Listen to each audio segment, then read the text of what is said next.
Perhaps we need some outside universal threat to make us recognize this common bound. I occasionally think how quickly our differences worldwide would vanish if we were facing an alien threat from outside this world.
Good evening and welcome to a brand new week of Spaced Out Radio tonight. My name is Dave Scott. We're going to kick things off tonight as Lon Strickler is here for another edition of Strange Days. We're going to have some fun with Lon coming up, talking Dogman and much more.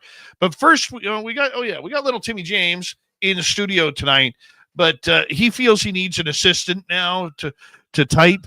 Yeah, ego is getting a little big with that fame from Secrets of the Forest, so he won't be typing his own messages today. He's got Jorge. He's hired an assistant named Jorge to come on in and type out all the text messages. Stop, Jorge. You can't talk at this point. Come on. All right, moving on here. Let's say hello to T-Bone in the gold medal position. Eternity Eternal with a silver. Race Fan with a bronze medal tonight. Kitty Caddywhack, how are you, beautiful? Good to see you as we continue on with our roll call here. Tim Mothman and his goatee, two separate entities. David Norenberg, nice to see you. And let's see, who else we got? Robert Lamoth, nice to have you here. Trucker Andrew, thanks for coming on in as we continue on with roll call. Mel WD-40 is here lubing us up for tonight's show because you always want to go into a show with Lon nice and smooth. He likes the lube to make sure we can get those stories out great. So thank you, Mel, for your time and the lube. Moving on down, let us say hello next to Forrest Louie. How are you, my friend? Jaquetta, nice to see you. Frankie B, thanks for coming on in. As we continue on with our roll call, Deborah Rooney is here. Deborah Rooney will be signing autographs after the show. Line up to the left of the studio, if you don't mind, to the left of the studio. Scrolling on down, up next, we have Kathy Evans. Nice to see you. And who's next on our list here? Well, let's take a look. It's Monica. How are you, Monica? Hope you had a great weekend. And moving on down, Mama Catherine's here. Mwah, I love you, my dear. I hope you have a great time listening to this show tonight. You are the best. I love you so much. Moving on down from Mama Catherine. Up next, we have, well, we got to keep on scrolling here because apparently there's Days of Our Lives happening in the chat room here. Let's see here. Just another guy named Harry. How are you? And who's next? More conversation. Necessary Dialogue, nice to have you back. And Luscious Jules, nice to see you. Flubber Lane, nice to have you back. Doug Shelby is here. The Doug Shelby has arrived, which means we can officially start this show. Operation Shutdown, good to see you in the studio. Thanks for coming on in. Number 19 in your program, starting at left wing from Stockholm, Sweden, Lars Jansson. Projected for next season, 49 goals, 64 assists. That's 103 points. That's going to be a good year for him. Good contract year, too. Oh, Area 54 is here. Area 54 will be signing autographs after the show as well. Line up to the right of the studio, if you don't mind. To the right of the studio. Matthew Goodka, nice to see you. Oh, Jorge is signed in for you, Tim. Oh, I see that. Nice. Nice. Kurt M. Algaray over on Twitch, 1,400 push-ups in 6 minutes to warm up for Lon tonight. J. True Seeker, nice to see you. And who else do we have? Gary Rusin, nice to have you here. Tartar Sauce, in early tonight. Digger Dog, nice to see you. And who is next here? Oh, scrolling on down. Richard Minnick. That's Richard Minish. We have Minnick and Minish for the Richards here. I wonder if they're brothers. All right, let's start the radio side. Hello and welcome to the radio and podcast side of Spaced Out Radio tonight. My name is Dave Scott. As we prepare for Strange Days with Lon Strickler from phantomsofmonsters.com, we are in roll call on our YouTube side as we say hello to I'm Hardcore over on X and What in Tarnation, Rock and Rory. Nice to see you guys. And who's next? Jerence Carter.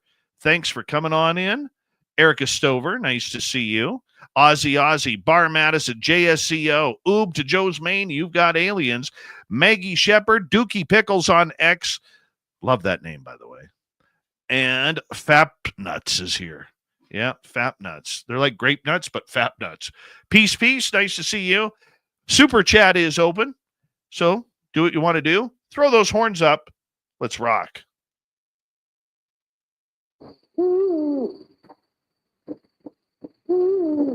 Are you ready to hear your mystic voice of the night?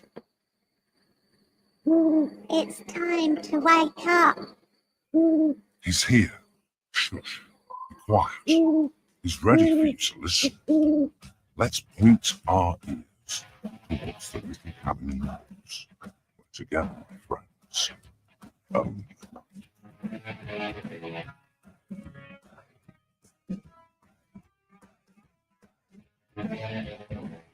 It's time for Spaced Out Radio with Dave Scott. From the mountains of central British Columbia to you listening around the world, this, my friends, is Spaced Out Radio. I am your host, Dave Scott, sitting in the captain's chair of SOR headquarters.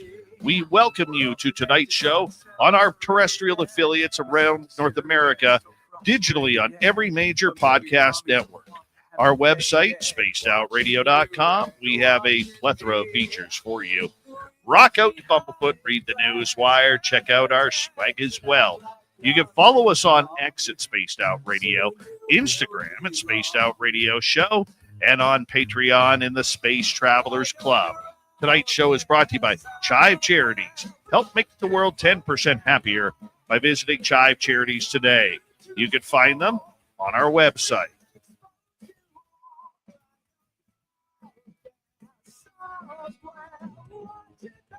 We are going monster hunting tonight. It's Strange Days from phantomsofmonsters.com. Lon Strickler will be here momentarily to break down the latest and greatest Dogman stories.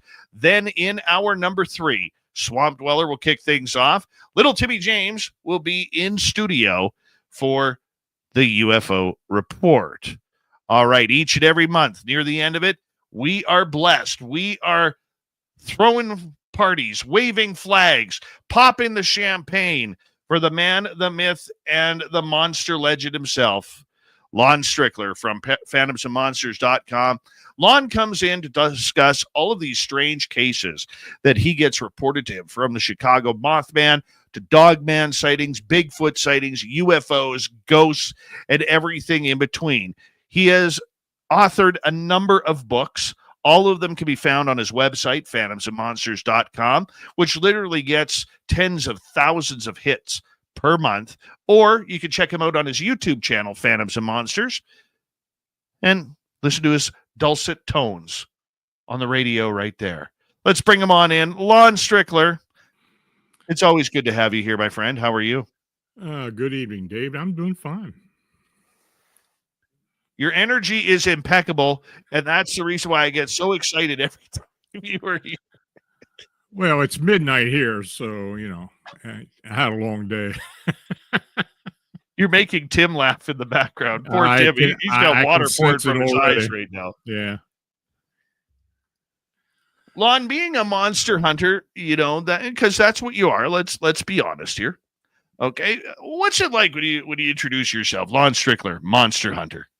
Pardon me, that's Mr. Lon Strickler, Monster Hunter. I never call myself that, to be honest with you. I just let people like you and everybody else call me what they want to call me. You want to call me a monster hunter? That's fine. But you have dedicated yourself to the weird and strange over the last couple of decades. And for people who may not know, I mean, your website, phantomsandmonsters.com, which literally gets tens of thousands of hits per month and people reporting, you probably get 1,000 or 2 reports a month that you have to go through. How did it all begin with phantomsandmonsters.com? Well, look, when the website's up, it does great, but we've been down now for a month, so we're going to be back up, I guess, in about 2 weeks, hopefully. But anyway, no, I got started with the blog or the website back in 2005. I had been collecting reports for decades, ever since the late 70s, I guess, and I just really had no place to put them at, or I just didn't feel like doing anything with them. And I got invited to start posting reports on another website. And I did that for about a year. And the guy who owned the website said, you really should start your own site.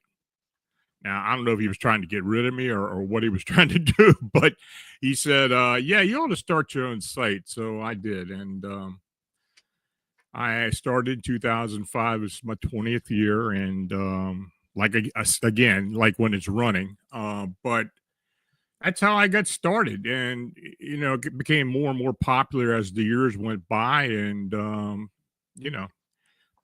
all I do now is basically take what people give me, and in cases where we're fortunate enough to look into it, and we'll do a report about it, and it seems to be doing okay. How did your popularity grow so quickly? I mean, I know it takes time, but I mean, like, how did you all of a sudden just turn to this and say, this is what I need to do? I need to do this for the people who are having amazing encounters that they may not explain. Oh, I don't know. I kind of fell into it, honestly. I had been doing investigations for many, many years.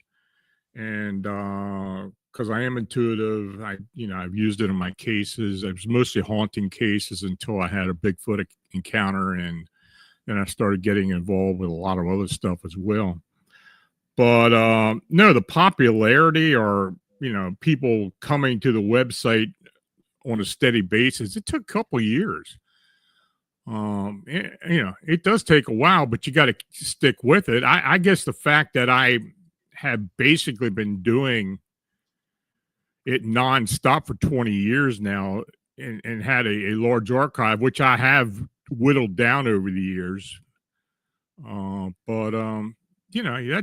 became popular, and of course, getting more and more involved with people's cases and reporting them, and learning how to be a remote viewer, and being trained for it, and using it in cases, and kind of adjusting different types of methods of investigation and intuitive abilities and such. And it's kind of worked out. I didn't really start writing. I wrote my first book in 2013. So I wasn't really into writing books. And I was just, taking time to write on the blog, which I thought was enough for that period of time. But I decided to go ahead and start taking some of the accounts I had gotten over the years and start putting them in book form. And, those first 5 books were kind of, they weren't the greatest, I don't think, but, it gave me some experience. And then I started going a little more in depth into it, and started doing more and more as time went on. When you look at all the things you have read or heard or seen, what really constitutes what a monster is today?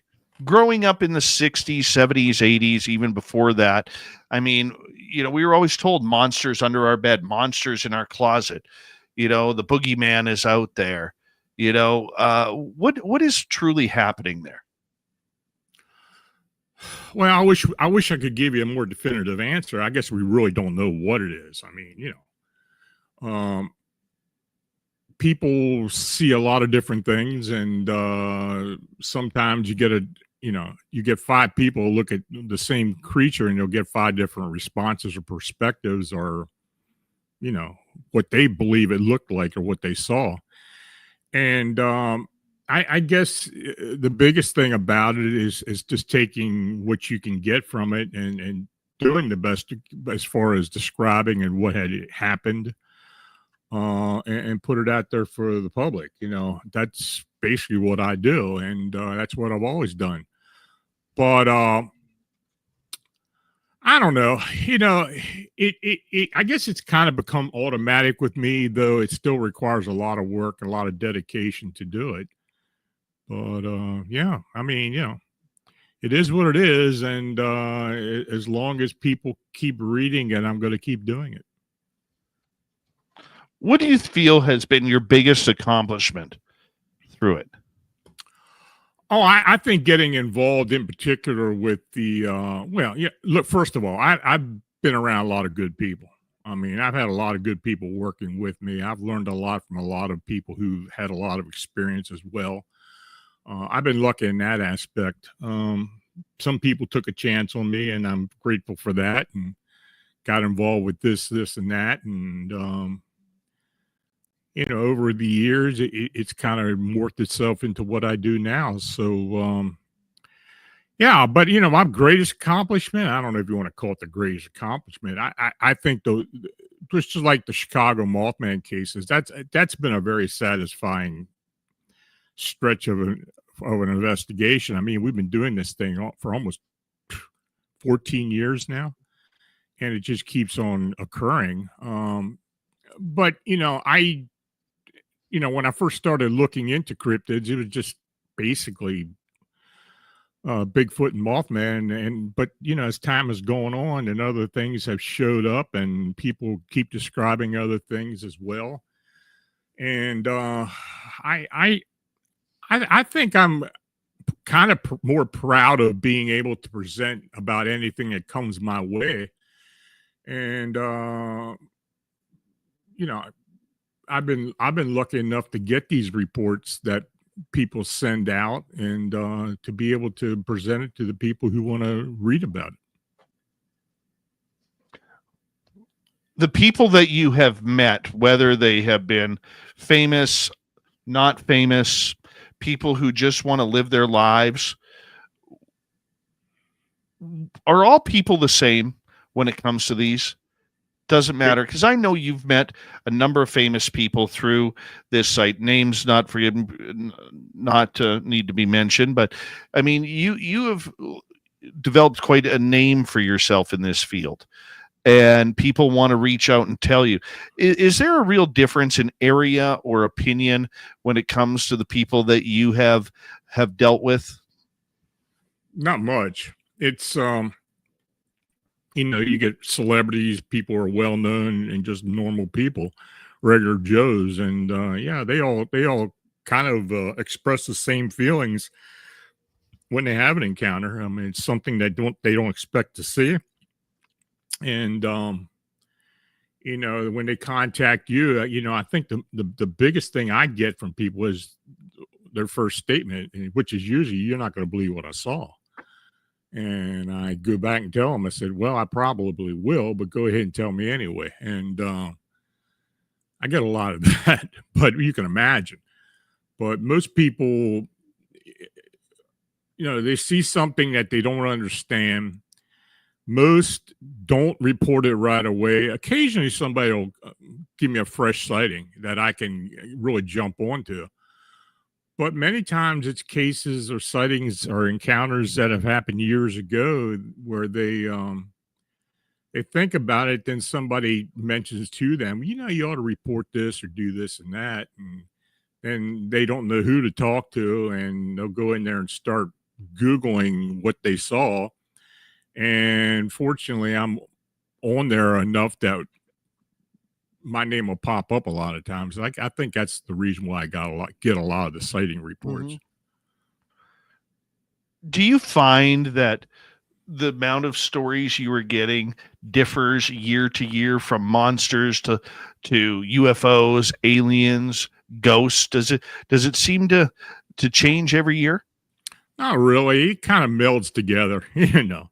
But you know, the one day you could be working on similar cases, and then one day in particular something will pop up that's just way different than what you've ever experienced or, you know, been told before.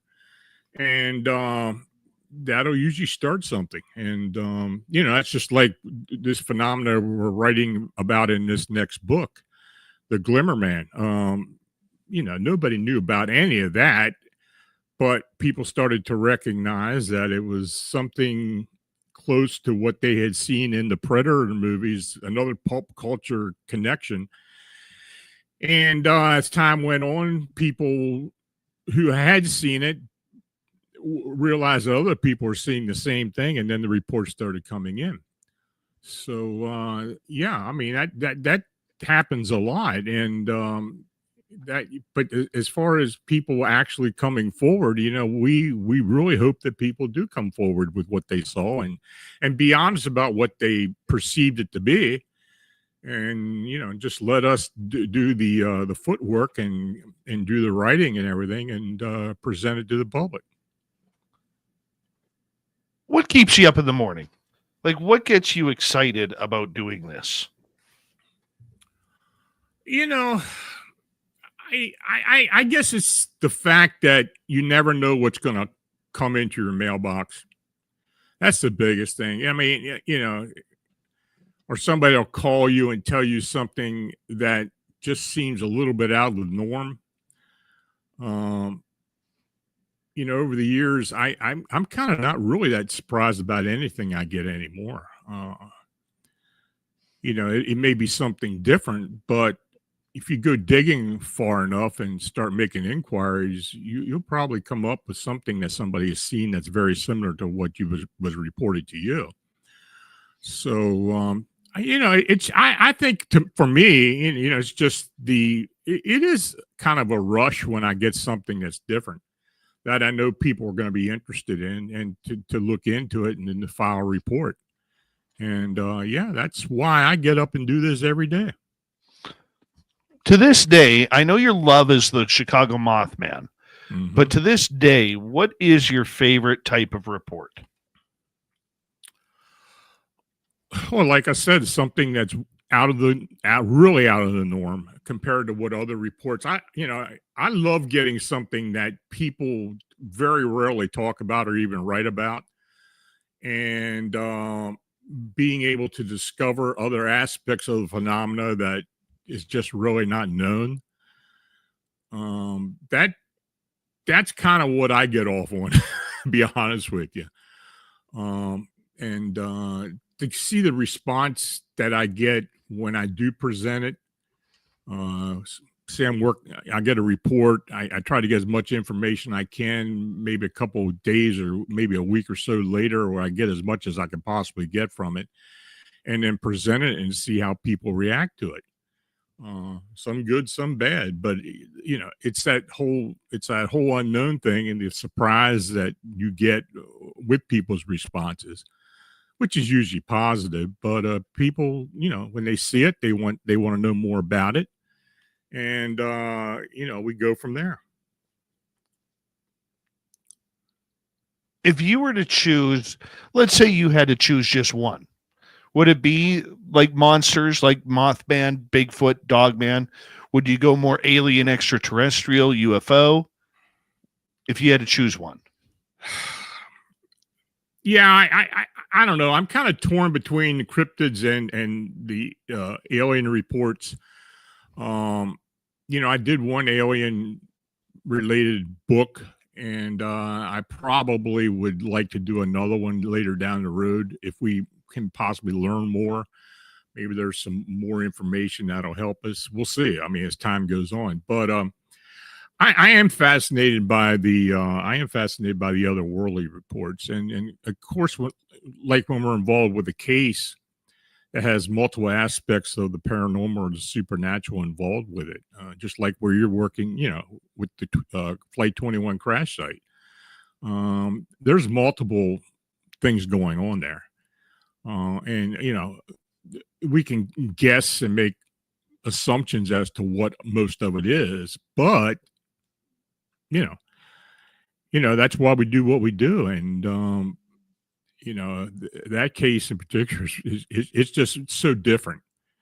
And, I like working on things that are really different and then I can get a firsthand perspective of. I love the different stories like that. That's one thing I would say as a show host.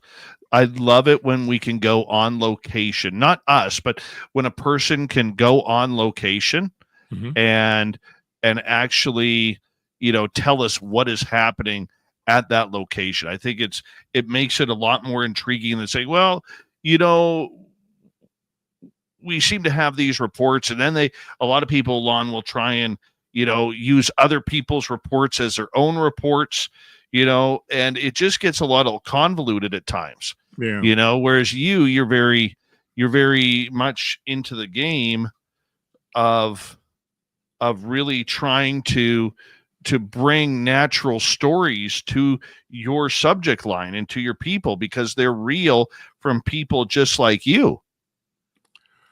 Well, normally when I get a report of something and I look into it, I try to stay away from making personal assumptions or comments about it to the best I can, But just like working with you and Tim with this Flight 21 thing in particular, I mean, I can use some abilities that I've been able to use over the years and get some perspective and insight as to what I believe is going on and comment on it. You're giving me that opportunity, and that I do appreciate that.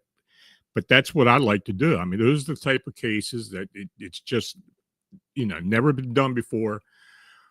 Multiple people are having the same type of experience, and then you're being asked to give your opinion and to get involved with it and to use some of the knowledge that you've collected over the years. It is pretty amazing when you think about it, where you have so many people from different financial backgrounds, religious backgrounds, communities, and yet they're seeing the same things, Lon. I mean, that's what really kind of trips me out about this whole subject is you could have somebody who, say, works construction on the local, roads and is a hot tire roofer or a dentist or a gas station attendant or a doctor or a lawyer or a professional athlete. And yet they're all having something equal to what it is. And I find that very interesting that it doesn't seem to change.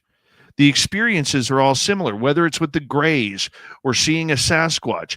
When people always describe seeing the Sasquatch in that classic, pose of the side view with the, in the walking with the arms swaying, I mean, it's just weird how they all say the same thing. Yeah, that became more evident as I got involved with this thing in Chicago. I mean, most of the sightings have been very similar for the most part, and you're getting people for all levels. I mean, professionals. I've had multiple celebrities, people, just regular people, uptown, downtown, and in between, and they're all seeing the same thing. And that's what makes it cool. I mean, this has kind of been a once in a lifetime experience for me as far as reporting and being able to get the word out. Of course, being on TV helps too, but I mean, it's something that, I've kind of put my heart and soul into it, and it's something I want to get more answers about. And luckily it's continuing on, and we just keep doing that until the next thing comes along, and we'll put as much effort into that as we did with this. Well, when we return from the break, I got a story to update all of you on from Flight 21. I was going to tell Lon before the show, but I said, no, I'm going to save it until we get on the air. And then we're going to get into some Dogman encounters. Lon Strickler. You can find all of his books at phantomsandmonsters.com or on Amazon. He's one of the best, as he's here for Strange Days.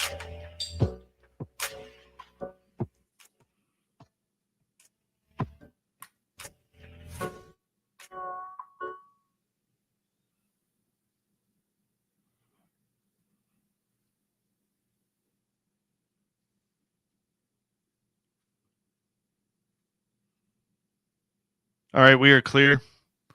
I just want to give a quick shout out because I'm behind on this. To Skip to Malou, good morning to you. And who is next here? Woo Poo, nice to see you.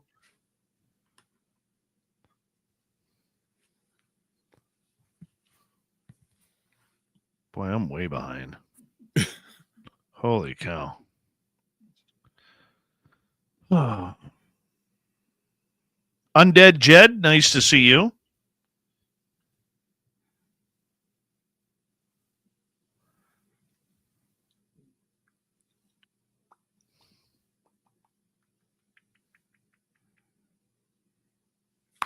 Zenzabil and Benno, nice to have you both here. Matthew Goodka, good to have you here. Paramarv, my man, nice to see you. Esmeralda, thank you for coming on in. Melissa Cronenwetter, thank you for coming on in. Escape from Blue Jersey, good to have you here. Jerence Carter, the Jerence Carter, not the, but the Jerence Carter. Emperor Penguin and gorgeous Kim Jellin, nice to see you. Kim's flossing as we speak. As I mentioned it right now, Kim is flossing her teeth. John Jackson and Smokes a Lot, how are you? Monica, thank you for adding to the super chat. Appreciate your love.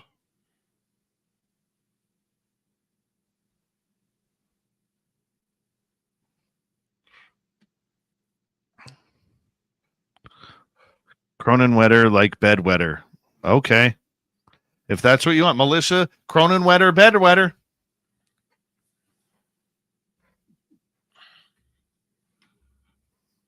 To each their own.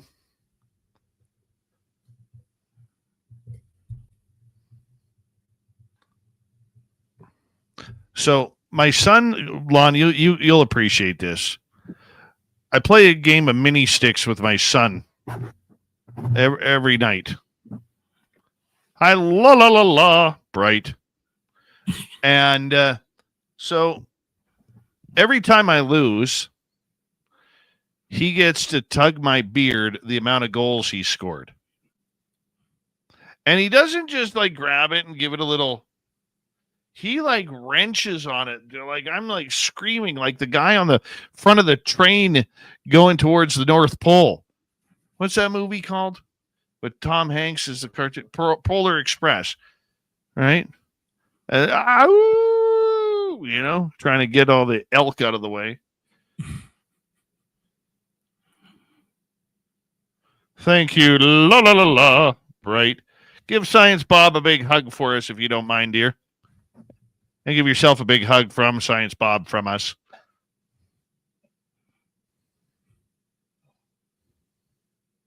Melissa Cronenwetter, the bedwetter, is saying, just to be clear, she is not a bedwetter.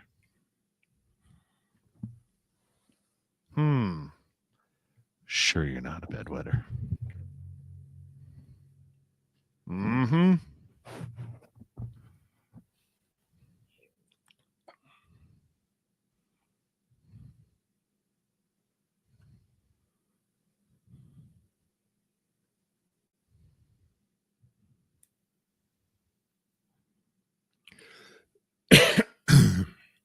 Lon, we got about a minute here.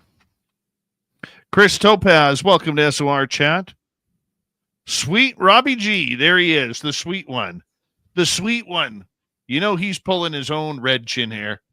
That's what he does when he's in deep thought. I'm Robbie G. Look at me pull my chin hair. Right? Blue Cruz, how are you?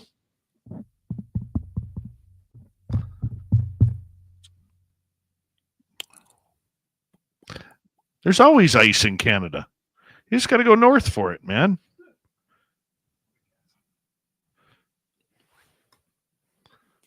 Yeah. I could use some ice right now. Yeah. I have an ice maker and never use it. I have to use mine a little bit more. I'm not going to lie. Thank you tonight to T-Bone, Kitty Caddywhack ×2, Monica, and La Bright for the great super chats. It's a wonderful way to kick off what we do on this show. And don't forget, we now have membership on our channel. Yeah.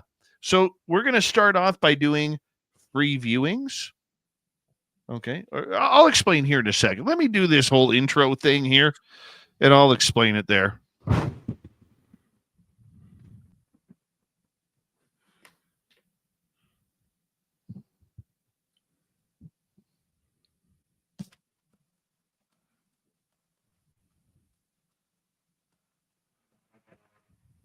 Second half hour with Lon Strickler is coming up on Spaced Out Radio.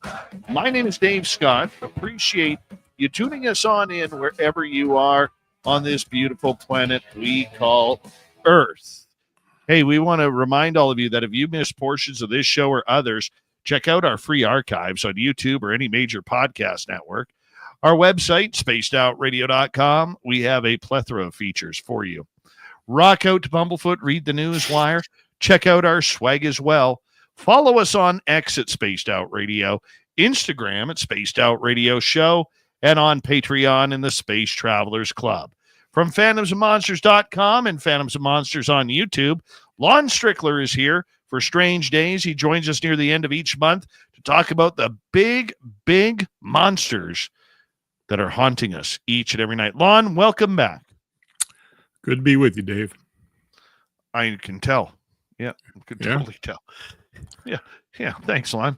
Appreciate it. I want to go over a couple of things here. Lon, before you lived in Canada before. I lived in Canada for about 6 months, yeah. I mean, I've been to Canada a lot, but I lived up near Hamilton. Did you ever get to try a Nanaimo bar? The what? A Nanaimo bar?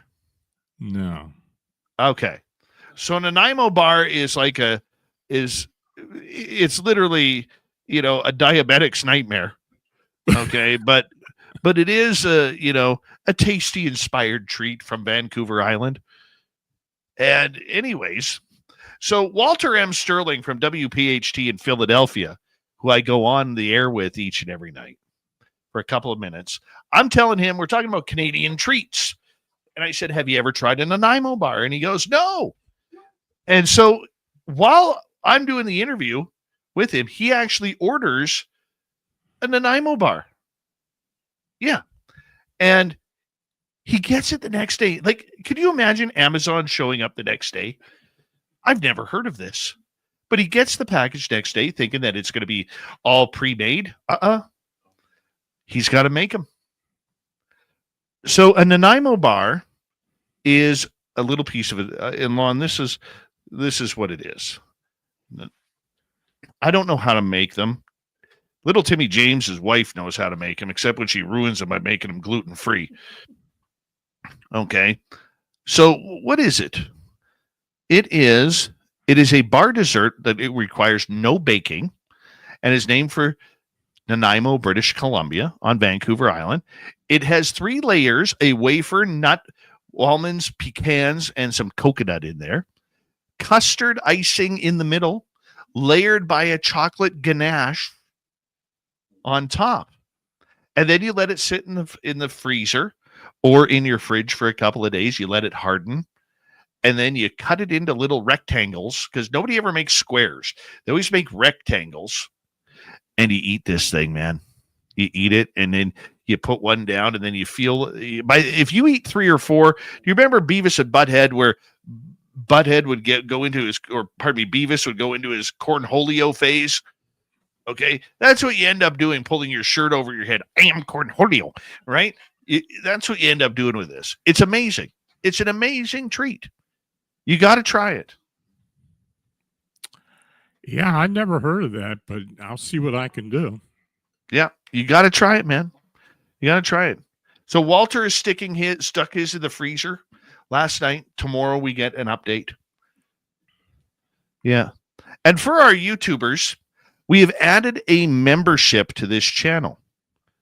So our radio audience, if you want to ever subscribe to our YouTube channel, we do have a membership as well now, where we're going to start providing a couple of cool things for you. Private interviews, private Q&As, and here's the big secret. You're going to get to see Tim and my filming a few days before we put it public from Secrets of the Forest. Yeah, and we're going to think of some other cool stuff to give you guys as well, because we kind of like our listeners. Anyways, enough with that. Lon, I just about crapped my drawers on Saturday night. Uh-huh. Okay. See, Tim's wife hurt herself last week. So I knew on Wednesday, even though he said he was going on the weekend, I knew, knowing the loving hubby that he is, that he was going to, take care of his wife on Saturday. So myself and our native First Nations friend and spiritualist, Lolly, came with me. And we drive out there, and Lolly makes the mistake of, when it's nice in the daytime, around 8 o'clock p.m. here, it's still bright sunshine. And she's like, boy, it's nice and calm out here. No birds, no nothing. And I said, just wait. Just wait until you get to the point of dusk. And so around dusk, she has this urge. She's sitting in her lawn chair, and she has this urge that she needs to drum and sing. So she asks me, she goes, do you mind if I do? I said, please do, because she's beautiful at it. There's no other way to put it. She's beautiful at it. And people who will watch the next video that we'll put out, you'll see what I'm talking about. So she starts drumming and singing. And I don't know what she's singing because I can't understand the language. But the one thing that it feels like is that it was a welcoming song. A welcoming song for all the spirits in the area, for all of the cryptids and everything else in the area. Mm-hmm. And so she sits down, and I asked her, I said, was that song about welcoming? And she goes, yes, it was. I said, you were welcoming in the spirits and everything. And we're talking about this. And then we kind of get a lull in our conversation. And probably, as we're minding our own business, about 50 yards behind where we're sitting, or in front of where we're sitting, pardon me, way deep in the trees, all of a sudden, bang, bang. The loudest wood knocks I have ever heard, my man. And I jumped out of the chair, and I'm like, oh my God. I said, hit your drum right now, match it. So she goes on her drum, bang, bang. And there's nothing. Mm-hmm. I said, the reason why I got you to do that was because in case it is an animal, we're going to let them know where we are. But if it's our friend, the Sasquatch, we're now going to play the game. So I said, do it again. Bang, bang. Nothing again for about a minute or two. So we're waiting. I said, okay, do it a third time. Bang, bang. So if we're looking at where this sound was coming from at high noon, our gifting site is probably at 11 o'clock. Same distance, about 11 o'clock. And right by our gifting site, we can't see it, but we can hear it. We hear something totally big running through the trees, and then everything goes silent. Mm. And I'm sitting there thinking, where is Tim tonight? Where is Tim? Because if Tim was there, I probably would have went into the trees to investigate, because it never hurts to have a second pointy stick involved with stuff like that. Mm-hmm. but I wasn't going alone. But dude, I have been thinking about this for 72 hours now. And my mind, Lon, is trying to make it sound like, oh, it was a branch crack and then falling on something hard. And I know that wasn't it, but my mind keeps trying to go to that spot. I don't like it. You said it was over by the first gifting site? The original one, the big tree that we've eventually now moved everything to where it is. We've moved everything back there now. Yeah, I know you did that. Huh. Do you think whatever it was associated with the gifting site, or it just happened to be there? Well, the gifting site's in an open area. Right. Even though it's under a big tree canopy, it's in an open area. I mean, the tree that it's under, that tree is what, 100, 110 feet tall? Mm-hmm. Okay, like it is old growth. And the funny part about it is, apparently, Tim got an EVP when we're talking about how beautiful the tree is. We get a response from something, and believe it or not, as stupid as this sounds, to Tim, it sounds like the tree responded with a thank you, verbally. Mm-hmm. And people will be able to hear that on our next video. Cool. And that's where all the noise came from. This banging and crashing. Not the bang bang from the wood knocks. But that's the first time really I have had, Lon, where I've heard something with my own ears. I know what I heard, and I find my mind trying to change what it was. Well, let me ask you this. You didn't see anything, right? No. In your mind's eye, what did it look like? A big Sasquatch. Okay. But you see, after that, all of a sudden, my first inclination was Sasquatch, because the veracity and the strength, like it wasn't just a little tap, tap. I've heard, and Tim and I in that location have heard tree knocks before, but way off in the distance. Right. But this was like right in front, and it was like a violent bang, bang. Like if you took two big swings of a baseball bat. Yeah.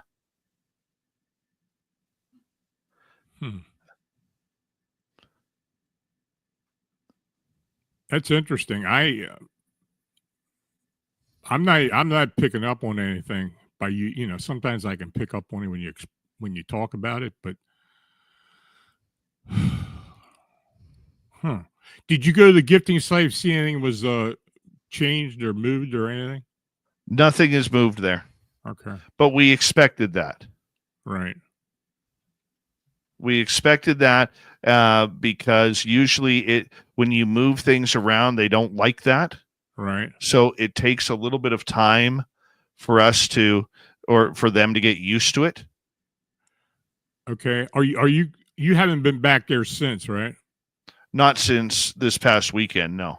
Yeah, well, you're going back Saturday? Yes. You're going to see changes. See, I thought that too. Yeah, you're going to see changes big time. And what gives you that thinking? That's the first thing that hit my mind when you said that.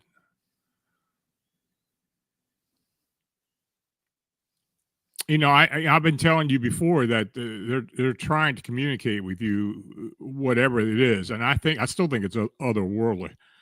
But then again, when you're talking about Sasquatch, what is otherworldly and what is indigenous? And I think Sasquatch and cryptids, for the most part, are otherworldly beings, and that might have been some initial way for them to contact you or to let you know that they're there. I mean, you've been hearing voices, you've been hearing all kinds of other things going on there. I mean, there's a multitude of things, and but that in particular, especially since you had someone there that was First Nations, and maybe what she did was something that seemed familiar to them or that they can understand. Maybe that was a catalyst to them trying to communicate. But I'm going to tell you, I think you go back, you're going to see some changes. The idea after that happened was that Tim and I will be going in alone on Saturday, just him and I. Right. And the idea behind it is I think we may see some footprints back there. Mm-hmm. I don't know if we'll find the stick that hit the tree or where the tree was clubbed. You know, my thing, you know, in a human aspect of it all, because I'm still not really a big time outdoorsman. I'm still learning. Right. Okay. Like, and this is why I wish Tim was there, because he's got way more experience out there than I do in the forest. And I don't know if we should be tapping back to it. Like, I trusted Lolly tapping the drum because the drum is spirit. They'd be able to tell the difference. The drum is about heartbeat for people who don't know. That's why when First Nations people drum, they're creating the beat of the heart, because everything has a heart in the universe.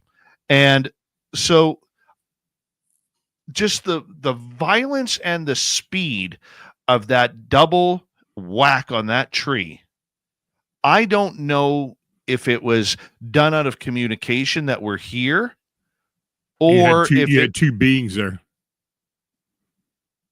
Okay. Yeah, I'm picking up two energies. Makes sense. But I don't know, Lon, if it was done out of anger, you're in our territory, or if it was done, hey, we loved that song, but just I can hear it in my head, and I wish I could get a microphone in there so people could hear it with me. You don't have a parabolic at all, do you? No, I've been looking for one. They responded to the drumming. There's no question of that in my mind, and it had to have been something that they felt they needed to respond to, because regardless of what people think, tree knocks, they don't regularly respond to tree knocks. That's kind of unusual when they do, but when it's something like that, maybe the tone of the drums or the sound of the drums itself, it was something that they responded to. It was two beings there. I don't know what they were, but there was two of them there. Very distinct too. Not too dissimilar to what I had mentioned to you before. I don't know if it's the same ones. It seems like it may be otherworldly, but then again, there's something when you mentioned Sasquatch. I mean, that kind of did ring a bell with me, but it could have been. Maybe it was cloaking somehow or in between realities or whatever. But the fact that you heard it running or moving, it manifested for some reason. The reality of it is, in that area where that happened, we have found plenty of moose droppings. We have found wild horse tracks. We have found bear tracks, but we've also recently started finding this weird track, and we found two of them in completely different areas. It's almost, and I'm going to say this stupidly because I don't know how else to explain it, but it's almost like a duck track that's splayed out with a bottom, a rounded bottom. You're familiar with that? Yeah, I know exactly what you're talking about. What is that? That's alien. I don't know what species or creature it is, but it's not of this world. You've seen that though. I've seen, and they are about like They're 10 big. inches, 12 inches by about 9 inches. You know, that site we had the habituation we did up in Nova Scotia. And I'll have to talk about that one day. We found tracks like that, and it was two different ones. It was one that it was probably around 18 inches wide. It was like a big turkey foot, you know, the 3 toes, but long toes. And then we had another one where the back of where the heel would be, there was an actual, like a heel, but then they had displays coming off of it, like you said, like a duck, but there was a little bit of webbing in there, you could tell. I've seen We couldn't see the webbing, but it Well, was like it was like a big flat. Yeah. And the prints were probably 70 yards apart. Huh. Yeah. Yeah. I mean, I have seen pictures of that. I think that's what you. Then again, here I am again saying it's probably otherworldly, and it's something that's manifesting for a brief period of time and being corporeal to a point where it's leaving tracks.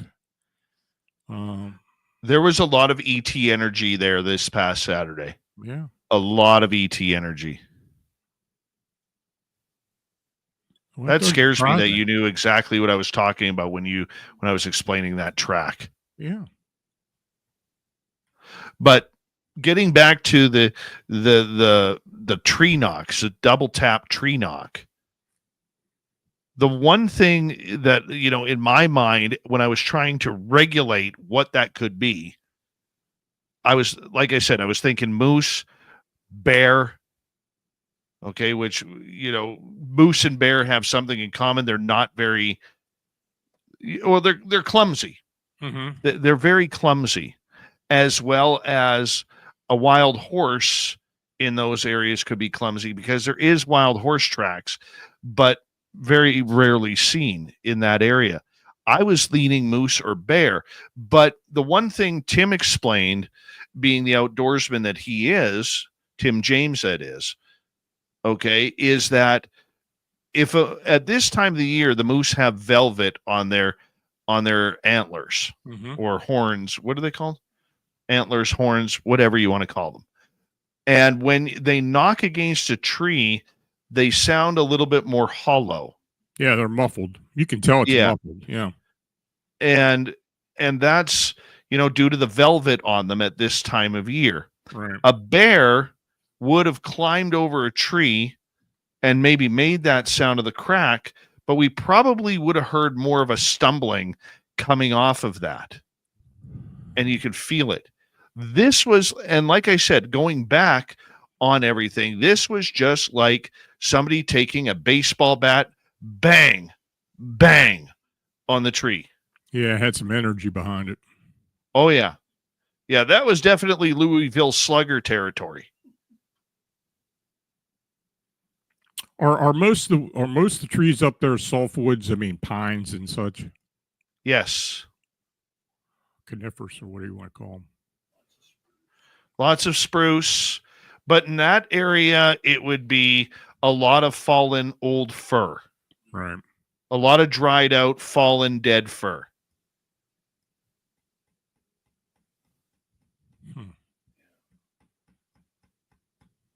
I had to think about that. I'm not surprised if something tried to communicate with you because I've told you that before. I mean, they're going to try to do that. And, you know, they seem to respond to you and Tim being up there. From what I've picked up for the times I've, you know, done the RVs and done some other things with it and other sentient pickups that I get from it. But, yeah. But I think you're gonna have something major happen next week. I mean, this coming Saturday. If you've got recording equipment, I mean audio recording equipment, I would try to put it up there if you could.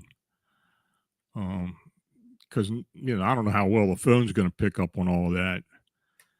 But, I don't know either. Yeah, sometimes the phone just does. You get to certain frequencies, they just don't pick up that well. Well, if I got to go buy an audio recorder before that, maybe what we do is we leave it there. Well, Leave it up there. that might not be a bad idea. Yeah, that might not be a bad idea. Lon, I'm going to get you to hold on right there because when we Okay. come back on Spaced Out Radio with Lon Strickler from phantomsandmonsters.com, we're going to get into a couple of Dogman stories that he has recently received via email from people just like you who are having major encounters. This is Spaced Out Radio. We'll be right back.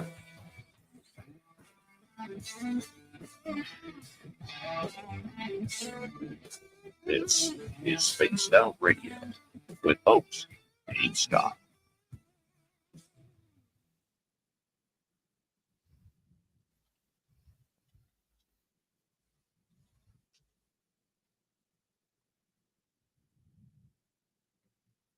All right, Lon, we'll take about a 5.5 minute break. We'll be right back, okay? Okay. Let's put you in the green room. We'll be right back, everybody.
Yeah, maybe I'll turn the fan on here. There we go. Get some of this hot air out of here. That fuzz is still sitting in your hair there. Oh, it's on the right side. It's not on top. On your left side. There you go. There you got it. Yeah. Look at Lon working the phone as we speak. Guy's like a telethon. Ring those phones, people. Ring the. Oh, he froze. There he is. Now he's back. Les Paul Holland, how you doing?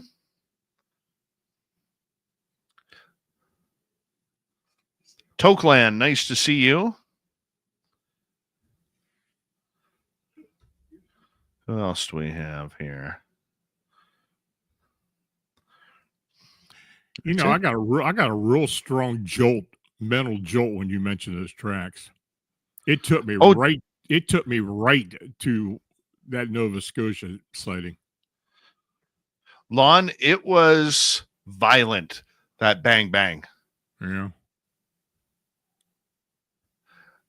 Big thank you tonight to T-Bone, my man, Kitty Caddywhack ×2, Monica, and La La La La Bright for our super chats. We greatly appreciate the love and support. Also, if you're on the YouTube side, you can now join our membership that we have going.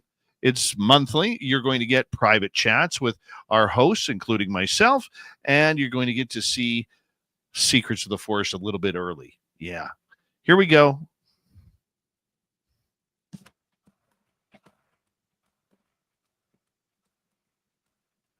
Here comes hour number 2 of Spaced Out Radio tonight. My name is Dave Scott. We're going to get into Dogman stories with Lon Strickler from phantomsandmonsters.com coming up. But first, hello to everyone tuning us in on our terrestrial affiliates around North America, digitally on every major podcast network. Our website, spacedoutradio.com. We have a plethora of features for you. Rock out to Bumblefoot, read the news wire, check out our swag as well. Follow us on X at Spaced Out Radio, Instagram at Spaced Out Radio Show, and on Patreon in the Space Travelers Club. The Desert Clam has set the password for tonight in the SOR Space Travelers Club. Homiclophobia. Homiclophobia is your password. Use it wisely, Space Travelers, as the Clam sets the password each and every night right here on Spaced Out Radio. Now, let's bring in Lon Strickler from phantomsandmonsters.com. You can find all of his books on the exact same website or on Amazon. And we love it when Lon is here. He joins us monthly for a little ditty we call Strange Days around here. Lon, thank you so much for being here. Always glad to join you, Dave. One thing that I want to quickly touch upon on Flight 21 before we move on. The only pattern that I've been able to figure out so far is dusk. Things happen at dusk. Tim and I have been watching this for a while now. It never seems to happen before dusk. It never seems to happen after dusk. But it's always at dusk. What is it about dusk that really seems to move this area around, in your opinion? I don't know. I don't know. I do realize that you have been getting a lot of activity when it starts to darken up a little bit, but as far as picking up on why that's going on, I really have no answer for you at this time. Well, then we shall wait and watch and continue. So that's what we'll do. Yeah. For people who may not know what a dogman is or a bipedal canine, tell us about both. Well, you know, everybody's got their own classification of these things. You know, in this area in particular, which is what South Central Pennsylvania down into Maryland. Now, in this case we're going to talk about are 2 incidents down in Maryland that I think are actually the same creature. But anyway, the upright canines are normally anywhere from 7 to 9 foot in height.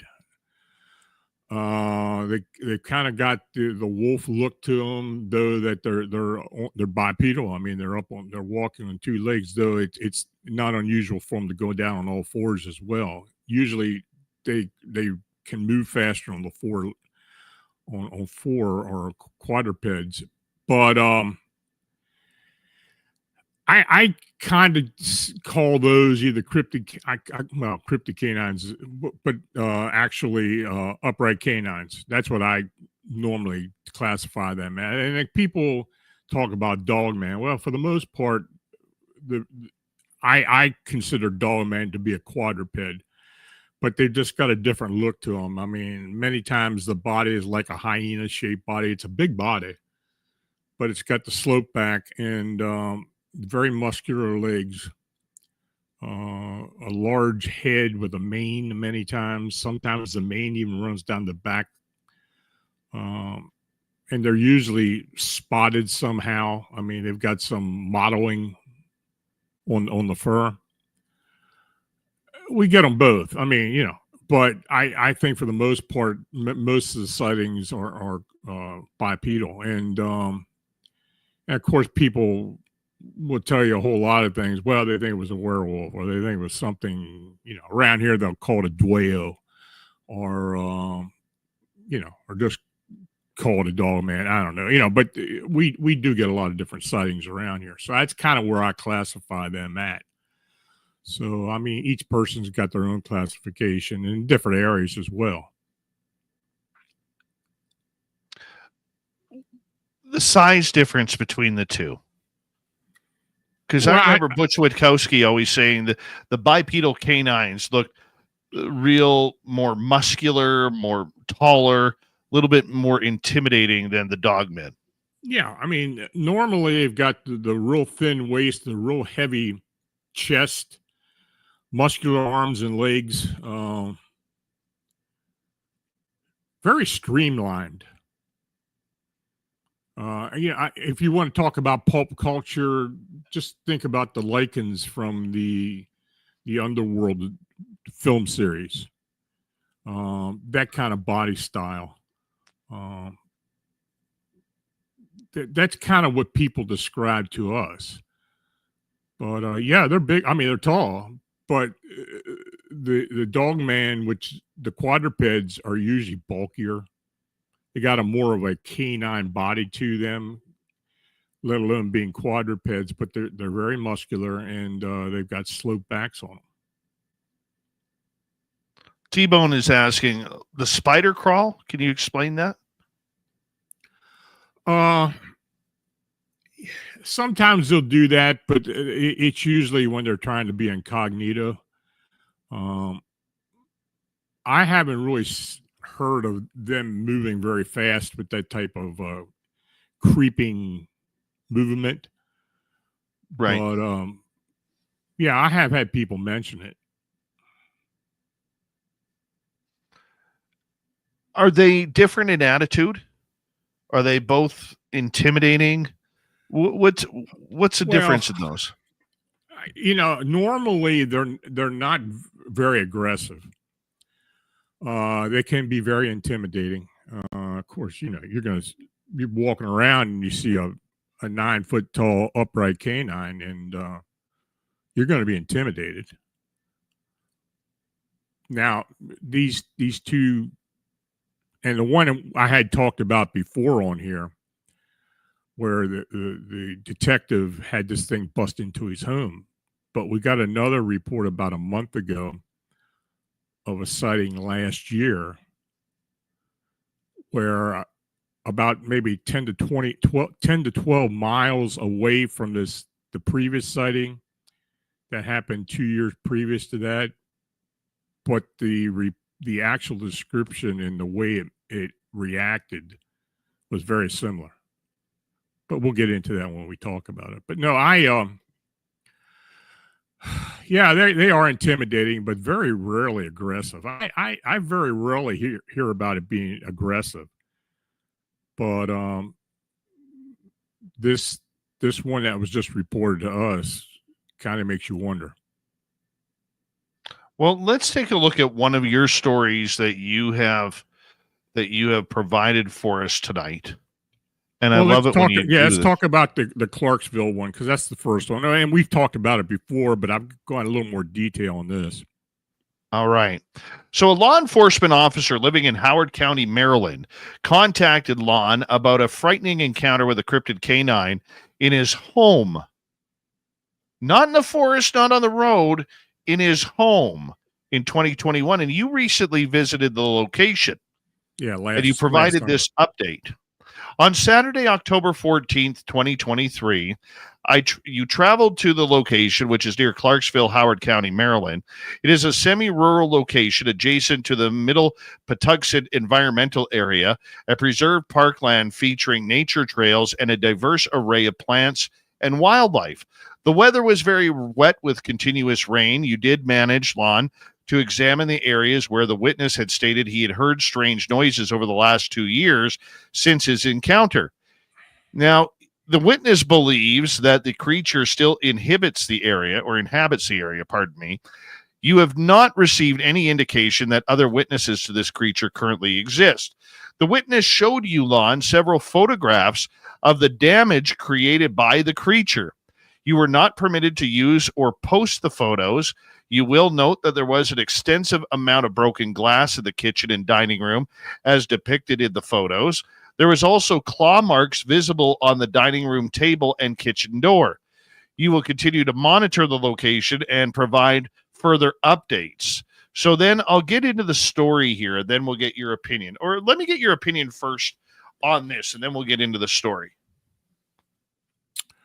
Well, I mean, he had sent this to me, and I talked to him on the phone. So I had an opportunity to go down there one Saturday afternoon. The weather was really bad, but I got a chance to see it. But he had the photographs. Now, the photographs said he is a police officer. He was a police officer. He didn't want it going out or people figuring out who he was. But yeah, there was extensive damage. The linoleum top, in the kitchen, the linoleum top, countertops, they were tore to hell. There were deep gouges into those things. And the door was busted. The kitchen door was busted. And the living room, this thing literally tore that living room apart. He had a big old style dining room table that had like 1/2-inch gouges from claw marks into this table, and it was a couple busted chairs. There was some glassware that was busted. So yeah, that's what I saw in the photographs. I could not imagine what it would be like to come home and have something like this in my house. So let's get to the report. Okay. Now, this was provided to you a while ago. It says, I was a Baltimore Police Department detective, and at the time in early 2021, I worked directly out of the North District in the city. On the night in question, I was in my office at home late at night in suburban Howard County, Maryland. I live alone. I often would find myself unable to sleep at night, so I would head back to my office to work. That particular night, I was going through a case file I was working on. Then I heard this unusual noise. It was just different enough from anything I was used to hearing around the house that it caught my attention, especially since it was around 2 o'clock in the morning. It sounded like something heavy was hitting the ground. I was coming from the yard behind the house. It was coming from the yard behind the house. I stood up and I cocked my head to the side to try and pinpoint the exact location. But as I listened closer, I realized that it sounded like it might be much closer to the house, like right outside the kitchen in the back. I stepped away from my desk and moved towards my office door. My office was just down the hall from the kitchen, so I opened the door slowly and stepped out to investigate. But first, I listened again to be sure I was correct on the direction it was coming from. Sure enough, I heard it again from the area outside the kitchen. I started to make my way down the hallway, and as I got closer, the noise grew louder. I reached the kitchen and I looked towards the door. The noise had gone silent, almost like whatever was making the noise knew I was listening to it. I slowly and very quietly opened the door to the outside. When I did, I was shocked at what I saw. Standing on the patio, moving around, I got goosebumps just thinking about this. This is freaking me out. I probably shouldn't be reading this after what happened this past weekend. Okay. Standing on the patio, moving around and making the noise was a creature, unlike anything I'd ever seen before. It was about 7 feet tall and covered in light grayish fur. It had a long snout with teeth protruding at odd angles.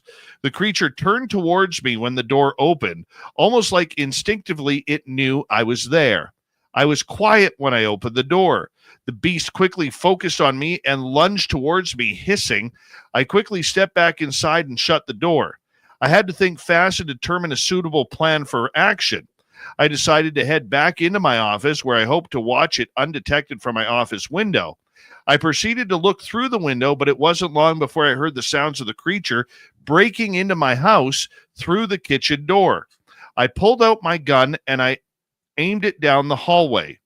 As I slowly opened the office door, I could hear but not see the creature in the kitchen. I listened as it moved around with a lot of force and plodded on the wood floor. I could also hear it snorting as it moved about. It sounded like something out of a horror film. I thought that if I just stayed quiet, it might just leave, which would have been the optimal outcome. I listened to it for a while as it moved through the kitchen, but then I heard it enter the dining room. I could hear glass breaking and furniture being shoved around. It seemed to be very angry. I finally opened my office door all the way and stepped out completely into the hallway. Oh, that's dumb. That's just dumb. No offense to the guy, but that's dumb. I don't care if you're a cop and you're brave, okay, but that's dumb. Okay. I slowly walked towards the dining room with my gun still raised. As soon as I got close, I peeked my head around the corner. It turned its head towards me and instantly started to growl. It had an angry look on its face. Well, of course it does, but with a human-like expression.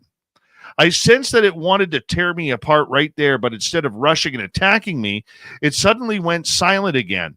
It quickly ran back to the kitchen and hurled itself out through the door. I didn't know what to think at that point. On one hand, I was relieved that it had left, but at the same time, I somehow felt concerned that it might return at some point. I decided right then and there that I would find out more about this creature. My confusion and fear started to turn into anger. I wanted to know who or what this thing was and why it had come into my house. I've conducted extensive research, primarily online. However, it's been challenging to find anything that truly matches what happened. I wondered why it came into the house and what it was looking for. The other descriptions online were generally similar. It was bipedal, with pointed ears, large yellow-tinged eyes, and canine-like teeth. It also had a very pungent sulfur-like odor that I can still smell in my memory. My research led me to your blog, and I prompted to contact you. I have many questions and would like to talk. I still live in the same house, but I currently work for another local law enforcement department. I've not seen the creature since that night, but I instinctively know that it still roams my area. I wish to remain completely anonymous and discreet about my encounter. This scared the hell out of me, Lon. I'm not going to lie. This one got me. Yeah, when I saw the photographs, the first thing I asked him was, when you got the damage fixed, you didn't put in, did you put in, what did they say when you put in an insurance claim? He said, I didn't. He said, I paid for it myself. How do you explain that? I don't know. That's to your insurance broker? Yeah, I know. By the way, what caused this? I had a Dogman come into my house. Now, my question to you is, the guy took pictures afterwards. Yeah. Did he not have any security cameras in the area? I thought about that too, but they were all outside, and apparently he didn't pick anything up because he'd have showed it to me if he had picked something up.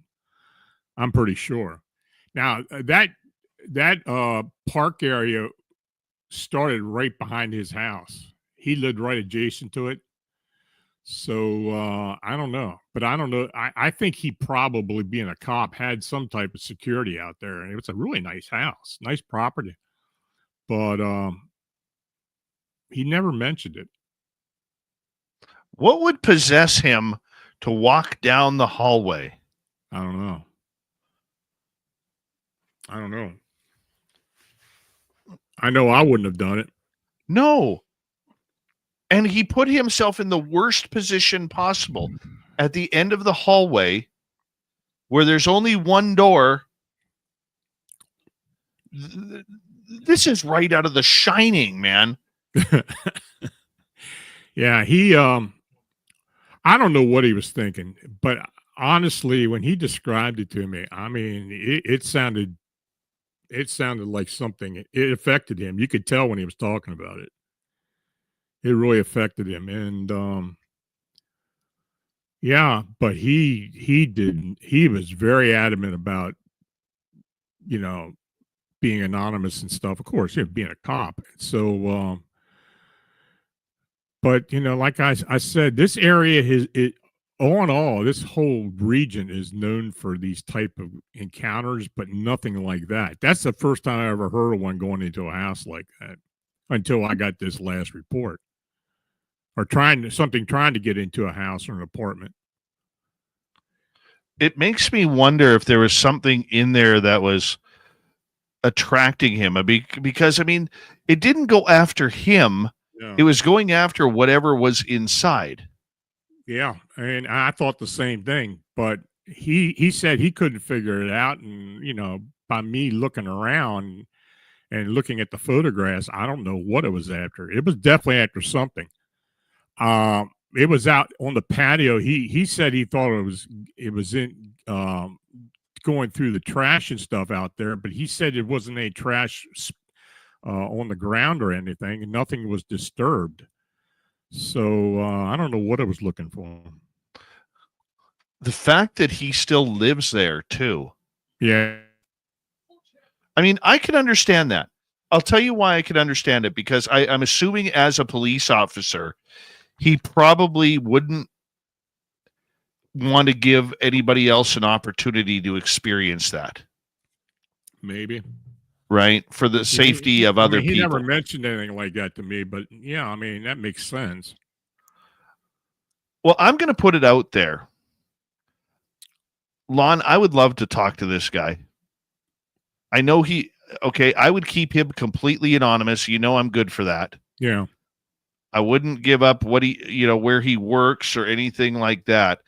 But I would love to talk to him on a journalistic way, just to ask him a few questions about this next time. Yeah, I haven't talked to him in a while, but I'll reach out to him. Oh man, I couldn't imagine. And the fact that he had his gun pointed at him, like, even if he has a Glock or anything, that's about 9mm, 10mm. He had a 9mm. Okay. That's not going to do anything to that thing. No, it's going to bounce right off of it. You got to be walking in there with an M60, okay, at least. Okay, maybe a saw, one of those machine guns they call a saw. Right. You need one of those. You need an AR-15 with a grenade launcher on that when you have Dogman, in your kitchen, trying to eat you out of house and home. Yeah, I mean, the whole thing confounds me, honestly. I agree with you. It's something you very rarely ever hear about. I mean, when I was on my way down there, I was thinking as I was going there that, because I used to live down that area, and because it really wasn't that far from where I had my Bigfoot encounter. Hold that thought, Lon. We're going to break. We're going to come back with this great encounter of a Dogman.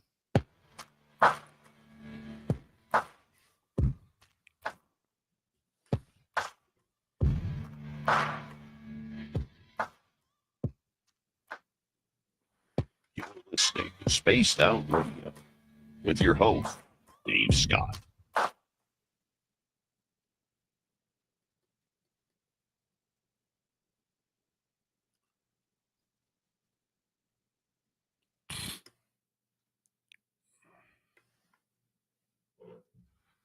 All right, we are clear. I'm going to be honest with you. That scared the shit out of me reading that. It did. The smell, the pungent smell. That's like what we were seeing because there was no smell of skunk there in our area. High Adventures with Beth.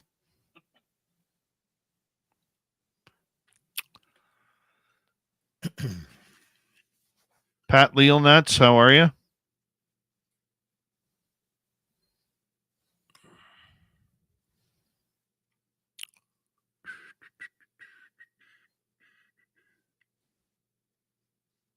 Has anybody in our chat room checked out the new Bigfoot logos we got?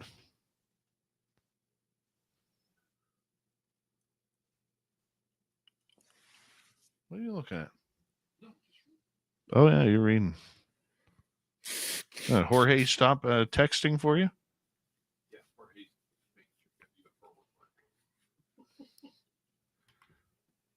Remember, we need your phone for your camera. Yeah. Robino, welcome to SOR chat. We still haven't figured out the camera issue. Yeah, freaking thing. Put laser beams in it. This next report, Dave, I got the account from the witness, and Rissa Miller, who's on my team now, who's local, she lives down there. So she went ahead and went over to the location and did the report for me. I just got the full report yesterday. So, oh my, yeah, she's I asked her if she could get it to me before I went on tonight, but she did thorough. She did a thorough investigation, and these. We've had sighting or reports of, very similar type of phenomena. This area where this next one is in Columbia, which is, I don't know if you heard of Columbia, Maryland, but it's a pretty well-known area between Baltimore and Washington. But it's very close to the Patapsco State Park. And the Patapsco State Park, even though it's further north, is where I had my Bigfoot encounter. And there's a lot of strange stuff in that area. So yeah, and it doesn't surprise me, but her encounter was pretty scary. So, but Rissa did an excellent job of writing it up. I hope you can get her on sometime. Man, that would be good. Yeah, I mean, that's the woman I sent the information to. Yes. Yeah, I've already sent that over to Dirty Filth to try and get him on her with that too. So I want to see that happen.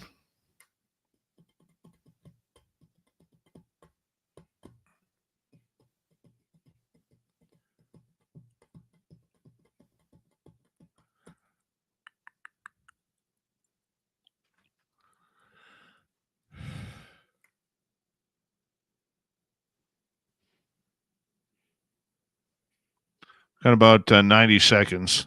Okay.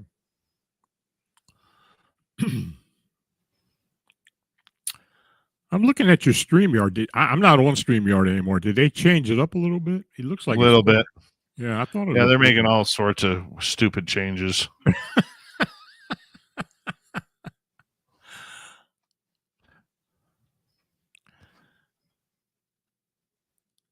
The Doug Shelby. I'm not sure if Stormy Daniels is still ghosting. Is she? Yeah, she is. Big thank you tonight to T-Bone ×2, Kitty Caddywhack ×2, Monica, and La Bright for the great super chats. Thank you to everybody who has joined our membership recently on our YouTube channel. You can do so right now if you haven't already. What are you going to get from us? Well, let's take a look here. You're going to get to see episodes of Secrets of the Forest earlier than everybody else. And you're going to get free chats with us. You know, it could be Tim, it could be myself, could be Sweets, maybe Lee, maybe Grant, whoever. Private chats with you guys. See what you want, see what you like about the show, what you don't. Whatever you want to talk about, we're going to do it. Just us. Yeah, it'll be fun. Yeah. And you get to turn your name a different color in the chat room, too. That's always fun. Don't forget to shop at our Spaced Out Radio store. Why? We do not have ugly swag, people. No ugly swag, so make sure you check it on out. Here we go in 3 seconds.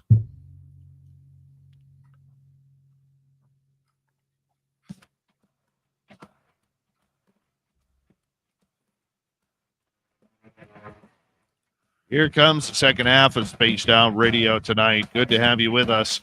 My name is Dave Scott. Thank you very much for tuning us in wherever you are on this great planet we call Earth.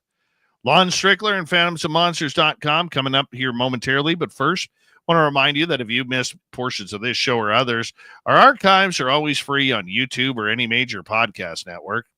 Our website, spacedoutradio.com. We have a plethora of features for you. Rock out to Bumblefoot, read the news wire, check out our swag as well. Follow us on X at Spaced Out Radio, Instagram at Spaced Out Radio Show, and on Patreon in the Space Travelers Club. All right, here's our main man, Lon Strickler. He comes in once a month for Strange Days, where we talk everything monsters and legends going on around the world. His website and his YouTube channel, Phantoms and Monsters. Make sure you check it on out. Hit subscribe where you can. Lon, thank you for joining us. Always enjoy being with you, Dave. All right, here's another report for you. This happened June 22nd, 2024. Tamar Meadow Apartments, Columbia, Maryland. Name withheld for professional reasons, referred to as M. Report compiled July 25th or July 2025 by Rissa Miller. Here's the summary of the report. On the night of Friday, June 22nd, 2024, coinciding with the full strawberry moon, witness M encountered an unidentified bipedal creature resembling what she described as a werewolf. It was behind her apartment in Columbia, Maryland. The event occurred around 1:30 in the morning in a grassy utility easement near her residence, leaving a lasting impact on both the witness and her dogs. M moved to Maryland in 2023 from Georgia and lives on the first floor of an apartment complex adjacent to the BGE-owned field containing 2 large power towers. The field was overgrown at the time and often frequented by many birds and herds of deer. On the night of the encounter, M's boyfriend was working late, as was typical at that time, usually until about 3 in the morning. He was formerly a bartender, and she was playing video games online, ironically as a wolf character, when her senior dog, Raven, a 13-year-old black lab, needed to go outside. Let's get to the encounter. The weather conditions were a quiet summer night with no noticeable scent or sound disturbances, no rain or other weather notes. Location was edge of the power line field behind Tamar Meadow Apartments, owned by BGE. While standing near the road by the field with her dogs, Raven, age 13, and Diana, age 3, a Beagle Lab mix, both around 68 to 75 pounds, M initially thought she saw a deer. Upon closer inspection, she realized it was something completely different, which her mind reflexively labeled a werewolf. She thought to herself, that's a werewolf, and they aren't real. It was sniffing in the air. It slowly turned its head, looked at M, and made direct eye contact with her. She says, I will never forget its eyes. They were big, and I could see the whites of their eyes. Color, white or ashen gray. Posture was initially upright on 2 legs, later dropped down to all 4s. Size estimate, taller than the average human. Height estimate using a nearby tree, maybe 7 or 8 feet tall, standing upright. Arms extremely long, well muscled with a distinct bend, shoulder to elbow, elbow to wrist. Hands reached past the knees. Hands were 5 fingers with 3-inch black curved claws visible on paw pads. Tall, bushy, twitching like a cat when alert. Ears were wolf-like and moved independently. Eyes were large, white, visible around amber color irises, made direct eye contact. The nose and snout were longer than a typical dog's, very wolf-like. The mouth remained closed throughout, no vocalizations heard. The creature silently observed M, seemingly calculating her movements. Her younger dog, Diana, began shaking violently. Fearing for her pet's safety, M remembered learning what to do when one sees a mountain lion while hiking and used the same tactics. M stood tall, making her appearance larger and projecting a protective presence. She slowly backed into her apartment without breaking eye contact and distinctly remembers thinking, I will protect my baby, Diana the dog. I will fight to protect my baby. She said she was projecting this thought outward. M backed inside, shut and locked the door, and sank to the ground, holding her dogs. Typically, both of the dogs are very vocal and will bark where there are people, deliveries, and other animals around, but not this time. They were entirely silent and terrified. Seconds after locking the doorknob rattled, as if the creature attempted to open it. Both dogs stared at the door. In the days and months that followed, I knew it was real and I knew it was a predator. M's younger dog, Diana, developed an extreme fear of going outside, even with encouragement, and often slips her harness trying to get back inside the apartment. Both dogs are generally less outgoing and less friendly. M began compulsively checking the windows at night and remains hypervigilant. M now avoids going outside after dark and only walks the dogs with another person. M is an insurance investigator by profession and emphasized she would not risk credibility by fabricating such a story. She did not speak of the encounter for nearly a year, fearing disbelief or ridicule or professional repercussions. M suspects a neighbor also saw the creature, but cannot verify that. No other known witnesses have come forward publicly, although M suspects a local live streamer on a higher floor may have seen the entity. A few days after the encounter, floodlights were installed around the apartment complex, including a new light directed towards the dumpsters near the field. The grass in the field has been cut and maintained regularly since then. It is much more well kept, and now children sometimes play out there. M later discovered that the field's path leads to the Patapsco Valley State Park via a 4-mile trail, potentially providing cover and movement for creatures between areas. The area is also home to deer, which could have been a potential food source for a Dogman-type creature, and perhaps it was hunting deer that night. The beast was non-aggressive but physically capable, raising questions about its intent. M did not guess if it was male or female, and could see nothing of the creature's anatomy or to estimate gender.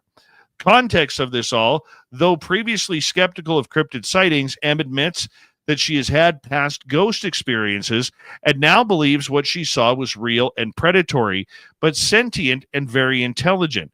She later spoke about the event on the Dogman Encounters radio show. The creature made no telepathic contact, but gave off a shrewd and calculating presence, almost as if she could see it thinking. The incident occurred during a full moon, a detail consistent with many folkloric werewolf sightings. Conclusions: the encounter remains unexplained. The observed creature was neither a bear or coyote, and M firmly rules out the possibility of misidentification. It displayed sapient behavior, exceptional physical characteristics, and no immediate intent to attack. However, the psychological impact on M and her animals was profound. Your thoughts, Lon? When I talked to her, she was very adamant and very forthcoming about what she saw and what she experienced and how she felt. that's why I wanted to get Rissa out there as soon as I could so she could talk to her. I believe that this is the same creature that the police officer had an encounter with. Instinctively, I think that. In description-wise, I think that. That's just the way I feel. There have been unknown howling sounds around that area into the state park. People have been calling it the Patapsco Howler. I've heard that before.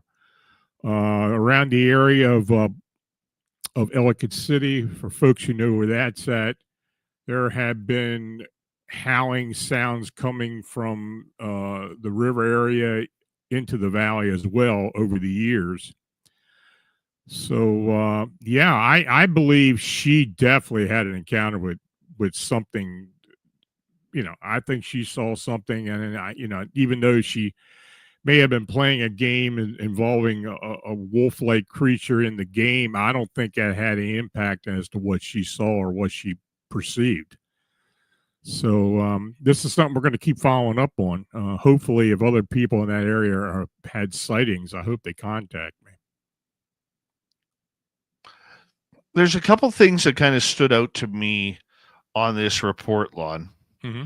You know, the fact that the creature did not move and it stared at her. How close was she to this thing if she could see the whites of its eyes? She was pretty close. She was right. It was right across the street from her, so it couldn't have been more than 30 or 40 feet. And maybe it's just the way it was written, but isn't it a little bit coincidental that all of a sudden the lawn is mowed in that area? There's lights put up in that area. I mean, that just seems like maybe there was a little bit more to it. Yeah, I think it has something to do with that. I mean, I think somebody had seen it as well and had reported it, and maybe for insurance reasons or other reasons itself, that the apartment complex decided to be a little proactive and start putting lights and keeping it kind of the grass cut down that area. Yeah, honestly, that doesn't surprise me. But the way she described it to me, she did think that other people had seen this thing, even though people weren't talking about it. That seemed a little coincidental. The door rattling, checking the doorknob to see if it could get in there. Now, a creature that big, that strong, could easily break through a deadbolt. Right. But they always seem to go for the intimidation factor of rattling the doorknob. Yeah, they do kind of make their presence known. And yeah, I mean, just like with the cop, I mean, this thing was out there making noise, but he said he got the sense that this thing knew he was hearing it, or somebody inside was hearing it. And it reacted the way it did, so violently, busting through the door.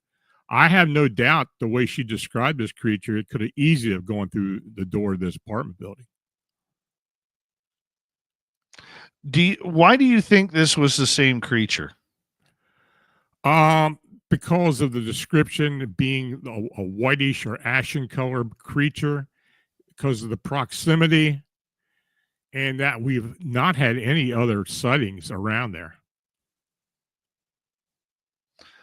Do you think then, or pardon me, for those of us who don't know via a map, do you think that these two locations, very close to each other? Within 10 miles of each other. I'm sorry? Within 10 miles. 10 miles, that's nothing for a creature that size. Yeah, that's nothing. So it could have very well been its territory. Huh. I'm really hoping I get another report. I really do. That's why I can't wait to get the blog going so I can get this out there.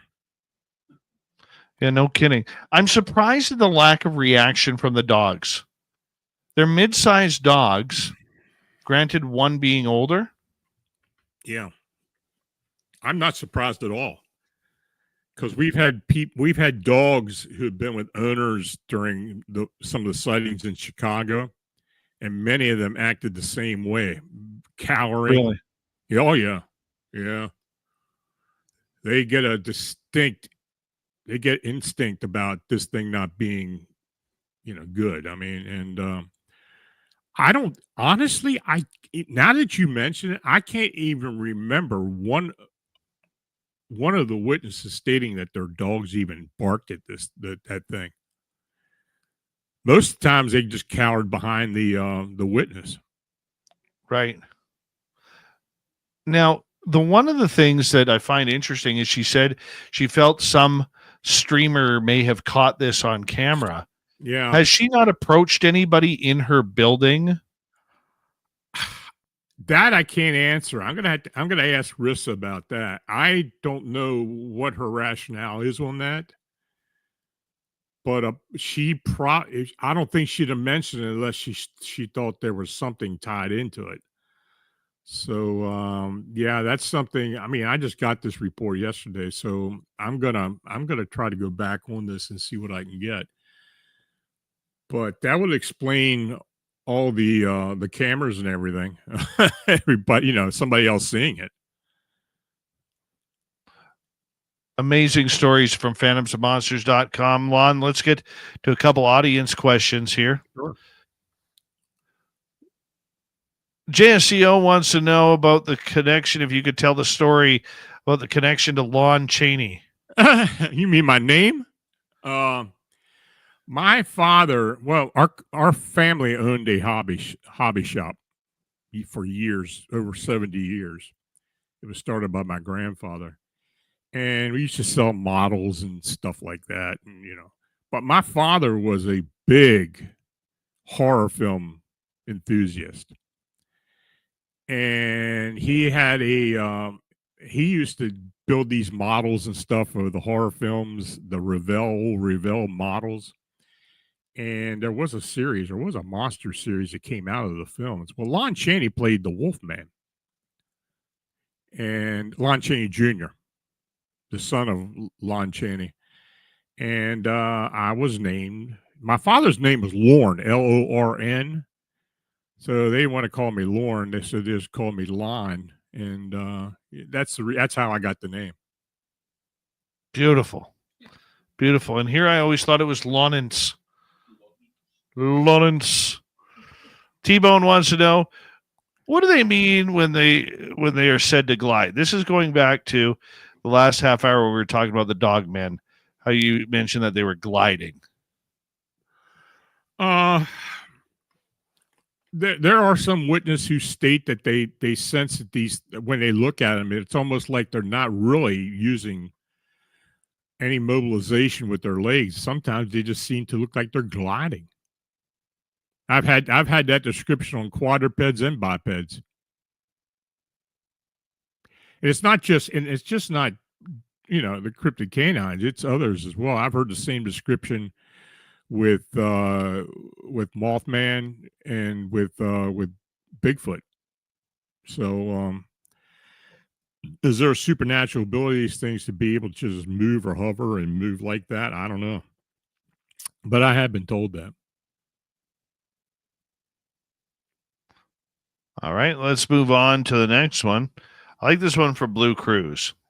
Are there any paranormal hotspots around the world that are being sorrowfully overlooked for further research and investigation? Well, I'm quite sure there are. I mean, I don't know. There's some famous hotspots, but I'm quite sure there are a lot of places that people have no idea are hotspots, or maybe have ley line activity or possible portal activity, or some type of aspect to it that a lot of the supernatural activity occurs.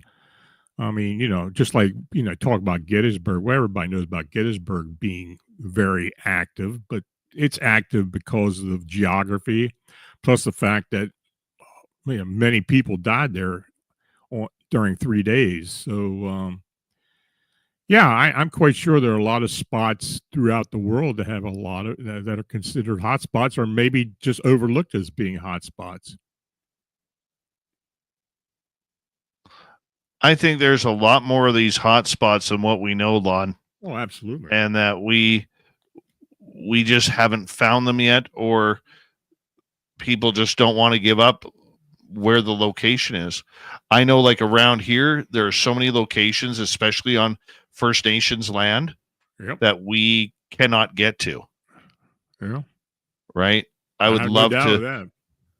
I would love to be able to get to some of these spots, but it's impossible.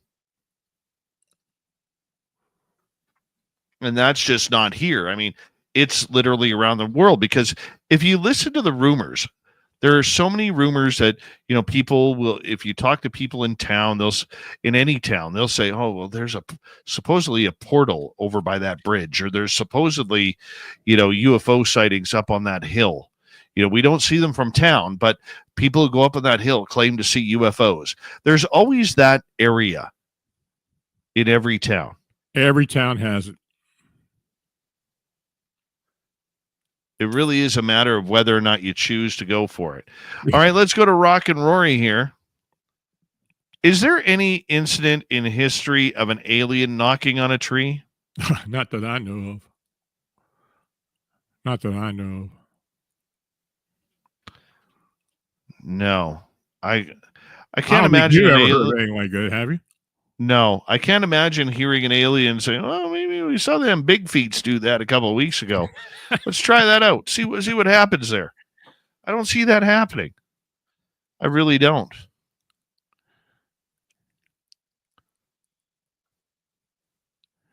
Could tree knocking be an intimidation factor, or is it more communication in your idea? I don't know. There's a lot of theories about tree knocking. I don't. I mean, of course, there have been people who swear they hear it on one side of the forest and then they're hearing it on the other side of the forest like they're communicating. But I think when there are humans around, it could very well be an intimidation thing. I wonder about that. Yeah. Just to the veracity. I still can't get it out of my mind. Still cannot get it out of my mind, dude.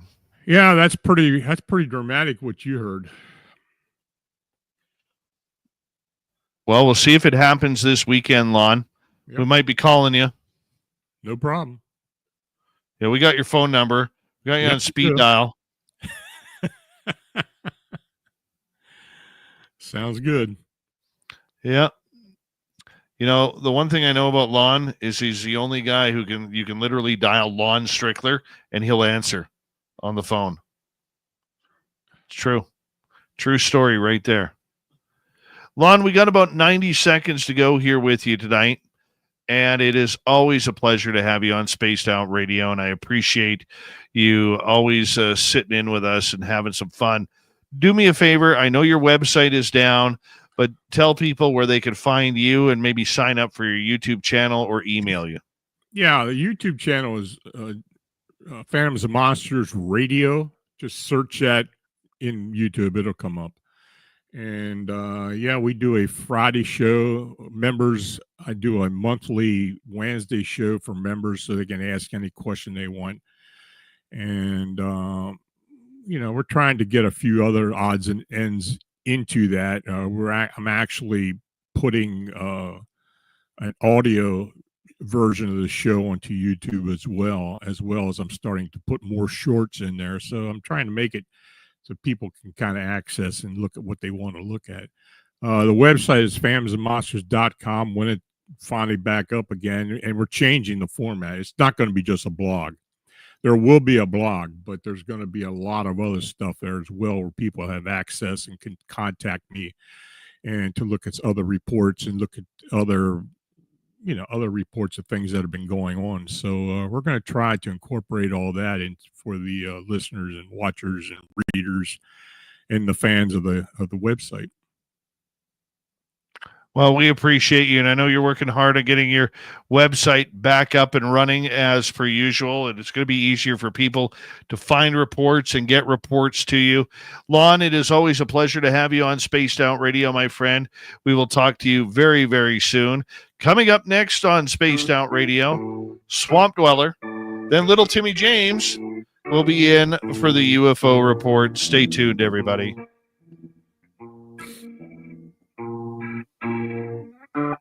You're listening to Spaced Out Radio with your host, Dave Scott.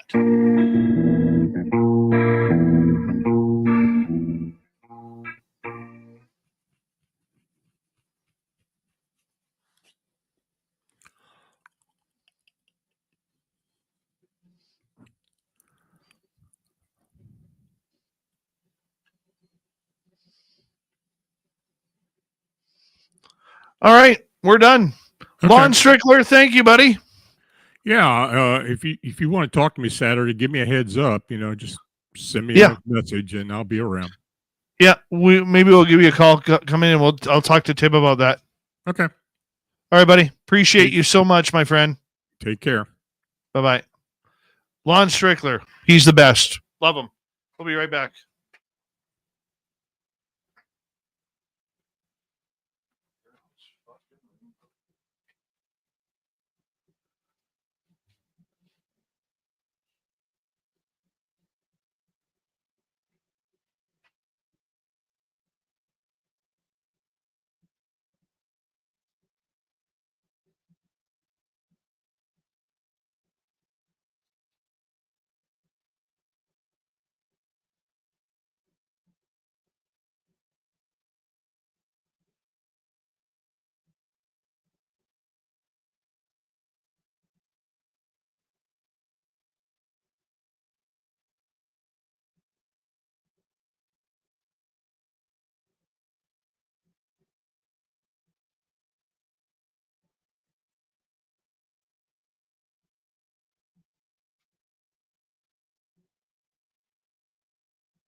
So you put the phone on the speaker.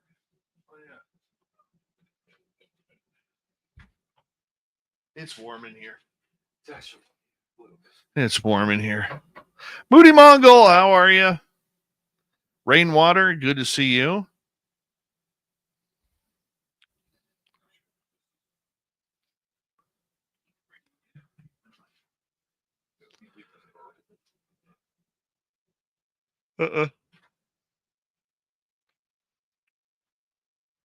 Just make sure you turn your volume down. All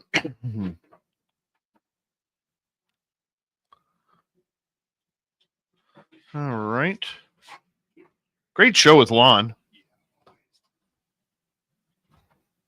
All right. Little Timmy James, let's turn you up on the microphone side. Let's make sure that I got my volume and everything off. Oh, it won't go. Big thank you tonight to T-Bone times 2. La la la la. Bright. Kitty Caddywhack times 2. And Monica. Appreciate the love and support. Let's bring Tim in here. What's up? Get an echo, man. Gotta mute. My phone won't mute, man. Gotta mute your microphone on the camera. Yeah, I know. Now I just killed myself, right? No. Testing 1, 2. I can still hear it. Yeah, it's muted. Turn your volume down. It's all the way down, man. It won't go all the way off. Weird. All right. That'll work.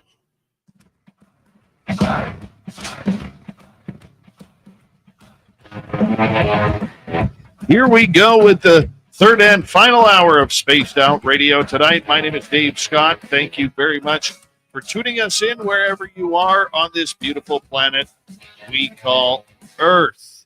Hey, we want to say hello to everyone tuning us in on our terrestrial affiliates around North America, digitally on every major podcast network. Our website, spacedoutradio.com. We have a plethora of features for you. Rock out to Bumblefoot, read the news wire, check out our swag as well. Follow us on X at Spaced Out Radio, Instagram at Spaced Out Radio Show, and on Patreon in the Space Travelers Club. The Desert Clam has set the password for tonight in the SOR Space Travelers Club. What do you got for us tonight, Clam? Well, let's check it on out. Homiclophobia.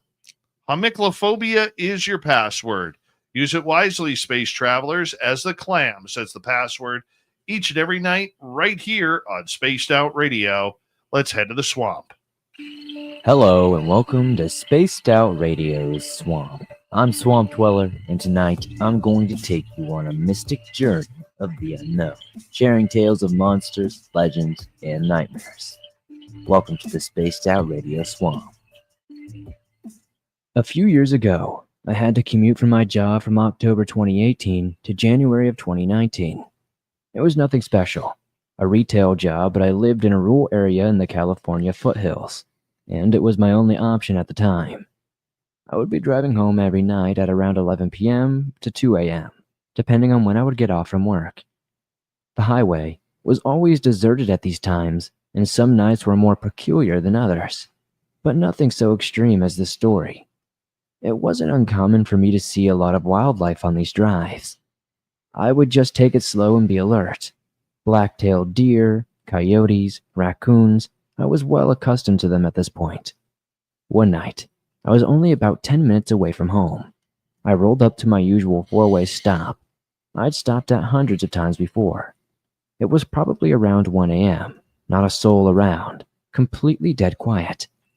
As I came to a complete stop, I saw something standing just off the side of the road, across from the intersection. It was obviously an animal, but it was headed towards the road, so I was going to wait for a second to see if it was going to cross. It took me a second to really comprehend what it was at first. I thought it was a horse, which, although dangerous, wouldn't be that uncommon for where I live due to the irresponsible ranchers and their constantly broken fences. Then, as I started to be able to make out more of its detail, as it neared the light from my headlights, I realized something was wrong about this animal. It was tall, so much so that the legs looked stilt-like. As I sat there, shocked, it slowly stepped into the road across from my car and into the direct beam of my headlights. At this point, I realized two things. One, it was taller than my car. And two, its gait was very odd. Almost like it didn't know how to properly walk as a deer should. It was like its joints wanted to bend in the wrong way. It slowly moved into the oncoming lane and then swiveled its head to look at me. All the hair rose in my body. What spooked me the most was it was certainly a deer, or at least something that really looked like one. It looked normal in every way except the spider-like legs it was standing on. At this point, I gassed it, and the deer stood unmoving as my car sped past. I investigated my rearview mirror and caught a glimpse of it, crossing the oncoming lane back onto the shoulder of the highway, illuminated red by my brake lights. When I got home, I ran from my car to my house and locked myself in, still understandably freaked out. I never saw it again. And ever since I've been listening to this show, I've heard tons of other stories of people seeing these weird deer creatures in this exact area on this show. At this point, I've become desensitized to it. It wasn't until recently that I learned about the not deer creatures, and it makes me wonder, what is going on? Thank you, Swamp Dweller, for another spooky story. If you want more just like that, head on over to YouTube, hit subscribe, ring that bell, and Swampy will have much more for you right there. Thousands of stories. Now, let's get to the UFO report. That is an interplanetary flying space saucer.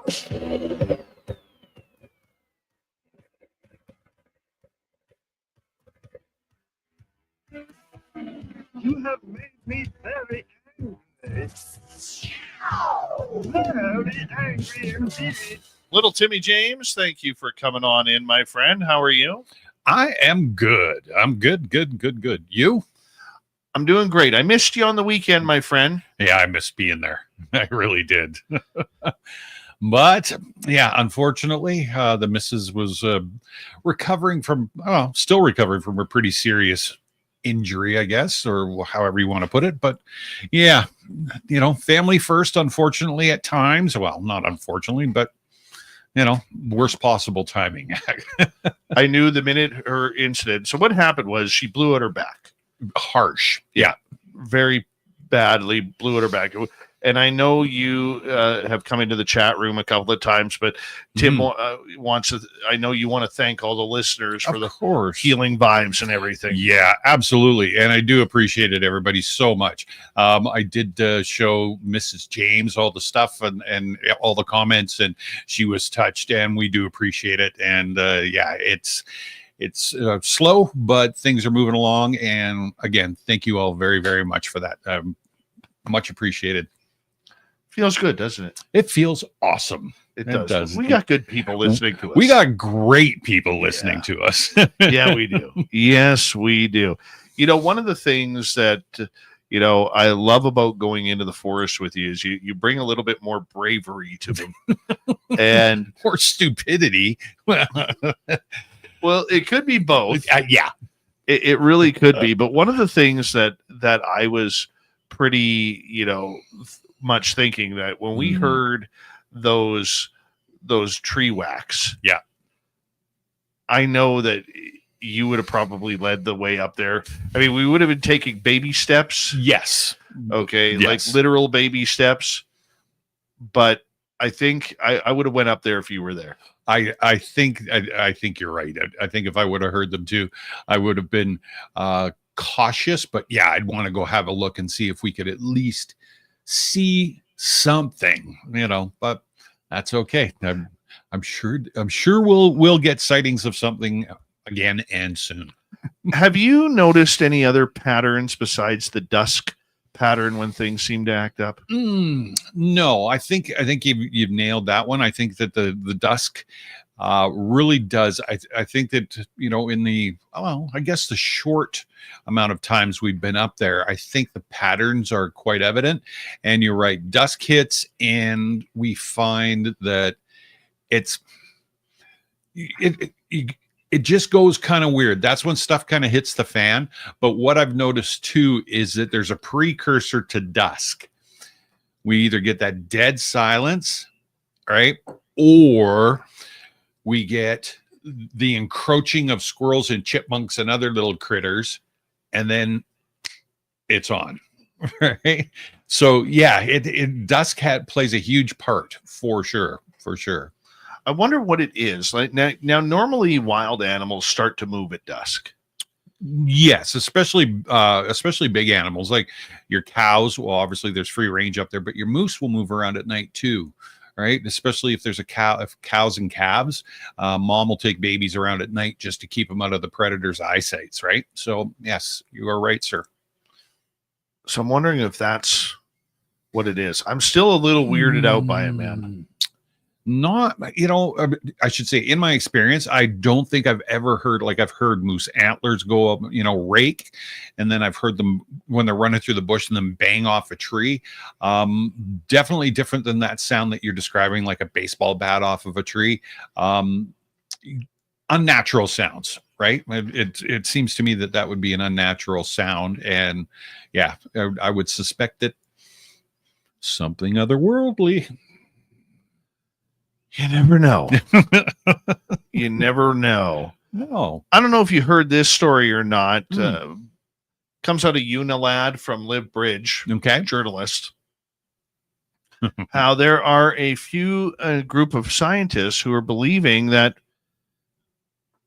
we could be in for an alien threat. Yes. You got that one? Yeah, I do actually. But the thing is, okay, you're right. So I've got a controversial non-peer-reviewed paper by Harvard astrophysicist Avi Loeb and colleagues suggests that an interstellar object, 3I Atlas, discovered in July of 2025, could be an alien spacecraft with hostile intent, potentially nearing Earth by November of this year. The published papers highlights the object's unusual trajectory. The size is about 7 to 12 miles long and high speed at over 130,000 miles per hour, and lack of cometary coma as evidence of possible artificial origins. So Loeb referenced the dark forest hypothesis, which theorizes advanced alien civilizations might see humanity as a threat and attack preemptively. He previously made similar claims about the 2017 interstellar object, Oumuamua. Oumuamua. You don't say that much in your vocabulary. No, that's too many vowels, Pat. Spin the wheel. So interesting. But I read that this morning and I remembered, wasn't it Jeremy Corbell that said, hey, hang on a second, and warned us way back at the beginning of the year that a narrative would be pushed by certain government factions claiming an extraterrestrial craft is approaching Earth with an estimated arrival, he says, in 2027. He described this as a deliberate lie, suggesting it's part of a disinformation campaign to manipulate public perception. Corbell, featured in the Tubi series UFO Revolution, linked this claim to supposed classified documents from the 1970s outlining a deceptive UFO threat narrative. He argued that while UFOs are real and have been present for a long time, the specific story of an incoming craft is a fabricated threat designed to justify increased militarization or control, possibly tied to agendas like Project Bluebeam. Corbell emphasized that the nuanced nature of this deception, warning that revealing too much prematurely could allow those behind it to adapt their strategy. His statement sparked mixed reactions, with some viewing it as a bold call-out of government manipulation, while others criticized it as sensationalism lacking hard evidence. That's where my brain went to right away. It was like, hang on a second, weren't we warned that this was going to be coming down the pipe? Good point. I just want to know one thing. Mm-hmm. Why does it always have to be a threat? I think I get what you're asking. I do. I think we know the answer, but I understand the question, if that makes any sense. I get the question too. And I understand that until they can prove that it's not, they Right. have to look at the worst case scenario. Mm-hmm. I get that. I can appreciate that. Sure. But it seems like every time aliens are involved, it's a threat narrative, Well, yeah. you know? And we also know, and this is no offense to Avi, but he has asked for up to $1 billion in research grants. Yeah. And donations. Yep. You know? But hey, we know an object is coming here. We know it came from outside of our universe. Mm-hmm. That's exciting. Yeah, I think it is. Yeah, for sure. That is totally exciting. But I agree with what you're saying with Jeremy Corbell, with what he said too. Mm-hmm. Okay, because I recall you talking about that. Yeah, back in January, I think it was something like that. Yeah. You know, and yet here we are. Mm-hmm. Here we are. And Mm-hmm. you know, I would like a little bit more proof. Now, if it was, say, an asteroid Yes. or something, and it was headed towards Earth, Mm-hmm. that's a threat to me. Okay. That would make sense. Yes. That's a threat. But to claim it's an alien spaceship, or it could be, they're not saying it is. No, definitely. Let's just be clear. They're not saying it is an alien spaceship. They're saying it could be. Right. The possibility is there. Mm-hmm. And if it is an alien spaceship that's destined here for 2027, yeah, that also parallels a lot of the dates that people have been saying about 2027. Yes. About arrival. But we don't know if it's a threat or not. We don't even know if it's a UFO. No, not at all. And the thing is, I mean, it's again, you're right. We're not talking about absolutely, people are saying for sure 100% this is happening, but it is kind of strange that the size of it, I mean, I don't know how big, like, I'm not a meteor guy, so I'm straight up, but like traveling it at 130,000, over 130,000 miles an hour, where's it coming from? And if it's a meteor, wouldn't it start breaking up, or doesn't it break up on its way? Like, I have no idea. Interesting. I'd like some more information on it too. I think that'd be kind of cool, because I mean, they've got these telescopes and, you know, the James Webb and stuff that can apparently reach out and touch something 25 million light years away. They should be able to tell you what that is. I would suspect. I wanted to point something out. Mm-hmm. Earlier before the show, I was on X reading along, and Tyler Rogaway mentioned a post here. Aliens or not, secret crash retrieval programs are a very real thing. Mm-hmm. Clandestine programs race to pluck foreign aircraft, missiles, and more in order to exploit them by reverse engineering and other means. And then he plays a clip from Timothy Phillips that the Average Chris had put out. Mm-hmm. And then a gentleman named CS Hughes at CS Hughes 45 on X puts out there. Yes, a coworker of mine did security forces in the United States Air Force. He said they have teams that will retrieve UAPs all the time, but it has nothing to do with aliens. They are satellites, balloons, and drones. Sadly, people spin this so much because they want it to be alien stuff. It's nothing of the sort. So once again, I'm just pointing it out there. Sure. Okay, and I retweeted this. The more and more, and I hate to sound whiny about it because I've been accused of being whiny about this. Yes. But once again, it's tweets like this and people stepping out of the woodworks and saying UAP, once again, are man-made objects. Mm-hmm. UFOs are not. Yeah. Ufology is grassroots for people like you, me, other experiencers out there who have had the most extraordinary encounters of a lifetime. Absolutely. We have never been defined what a UAP is, except for the fact that it's anomalous. You know, it reminds me of Doug Henning in the 80s. It's only an illusion. Okay, but you have to use the hands. Oh, yes. It's only an illusion. But there are more and more people starting to really distinguish between UAP and UFO. Yes. Now, a lot of my critics have come at me basically saying it's semantics, Dave. It doesn't matter. They mean the both mean the same thing. No, they do not. UFOs are specific to unidentified flying objects that we equate with alien or time travel or interdimensional technology. Yeah. UAP can be somebody putting a butter knife tied to the end of a balloon. Sure. UAP can be a Chinese lantern. Yeah. A kite. A birthday balloon that gets away. Car dealerships all the time put balloons up. Right. And by the end of the day, half of them have floated away. Yeah. Right? That's what we're talking about. That's why it's important, because if you read Arrow, when they say that the majority of UAP have been figured out as balloons, as garbage bags, as whatever it may be, That's right. or flocks of birds, or whatever you may see it as, think about it. A bird is a UAP. Okay. Yeah. I see where you're going. Yep. Okay. If you see it you far away and you see this black object flying, True.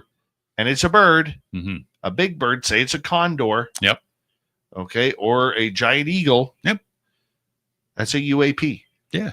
Well, it's funny. I heard something just recently, and I don't remember who it was. It was actually somebody in a group that I was speaking with, and he got on it. And it was, I'm not going to say his name now. I know who it is. Between UAP and UFO.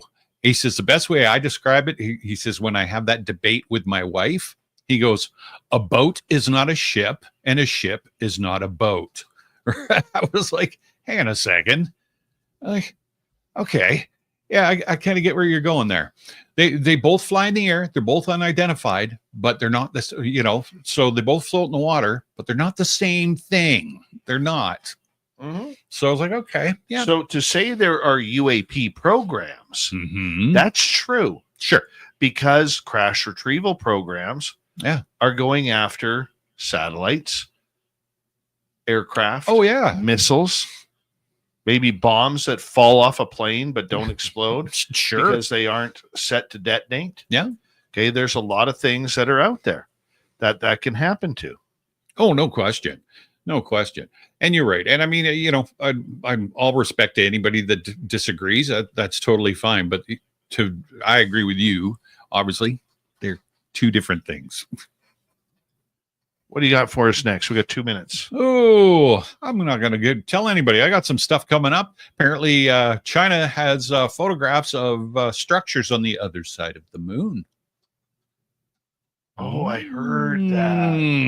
Ooh, that's a juicy story. We can get into that after the break. Does that one go into NASA? I think it mentions it. Okay. I'll just try to be careful. I read that story earlier today. My goodness gracious. I might omit NASA because we know how it triggers Dave.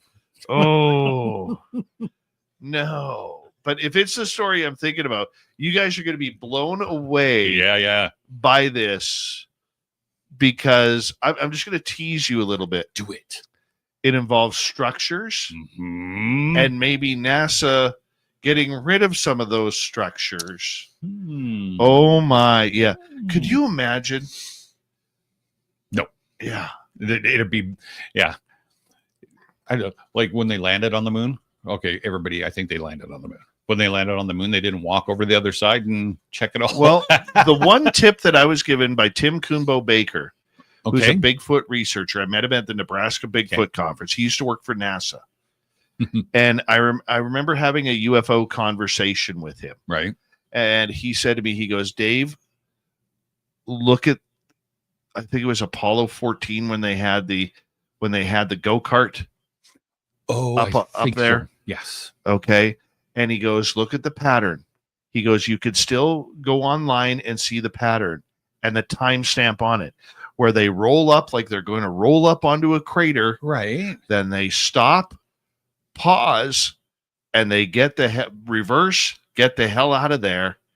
He goes, why do you think they did that?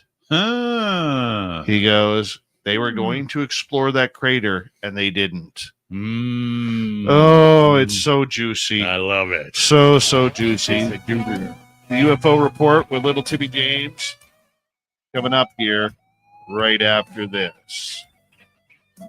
This is Spaced Out Radio. Your host, Dave Scott.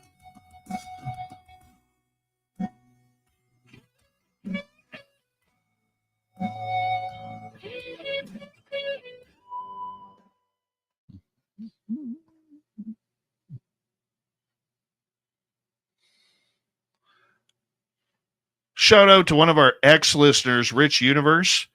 I'm watching your tweets as we go. I really can't stop the radio show to join your X space right now. No offense, my man. No offense. I would love to. Okay, but this is kind of our business, and we're not a podcast, man. We just can't stop just because we want to. Aw. So appreciate you.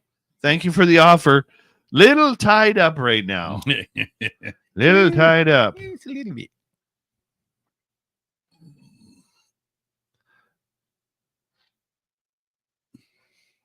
I wonder if T-Bone ever changed George Thorogood's song to Bad to the T-Bone. Bad. Bad to the T-Bone. Yeah, you can do it. I bet if I had that nickname, I would. Yeah. Not gonna lie.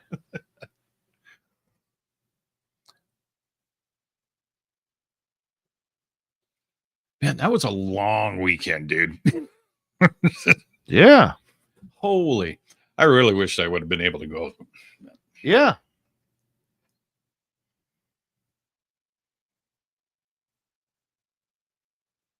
Seymour, how you doing?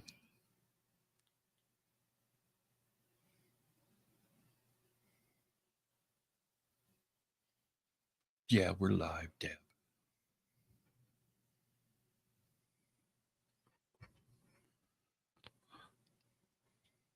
The Debbers.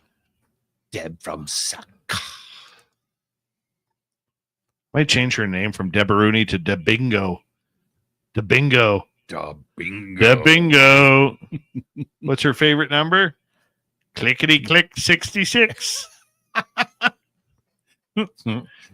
The Bingo Deb. Debingo Debaruni. Oh, yeah, that's nice, dead fish. When the bullet hits the T-bone. Oh, yeah. Do do do do do do do do do do do do do do do do do. That's a great song, Twilight Zone. Yes, it is. I love that song. Then we're stepping into the Twilight Zone. Moody Mongol, actually, the song that wakes me up every morning is Five Finger Death Punch's Wash It All Away. That guitar at the beginning gets me every time. Yep. Good way to start the day. Yeah. And in Vegas, it was only cranked to like 900 in the morning when you woke up. It scared the crap out of me the first morning. Yeah. Like, geez. Well, I could tell that night. I could tell. Right? I was like, holy. My God. You're horrible. You know. Hey, they got no fans in the bathroom. Not my fault. You were horrible. That was a bad experience. Yeah, it was. Well, for you.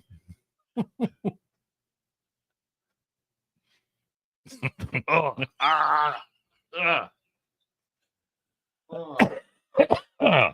terrible. Oh, Dry Toast, the best name on YouTube. Yeah. Thank you, buddy.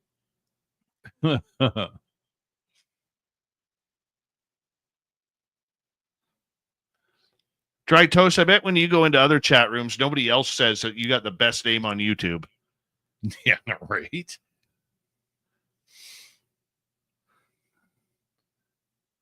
My headstone will say Debaruni.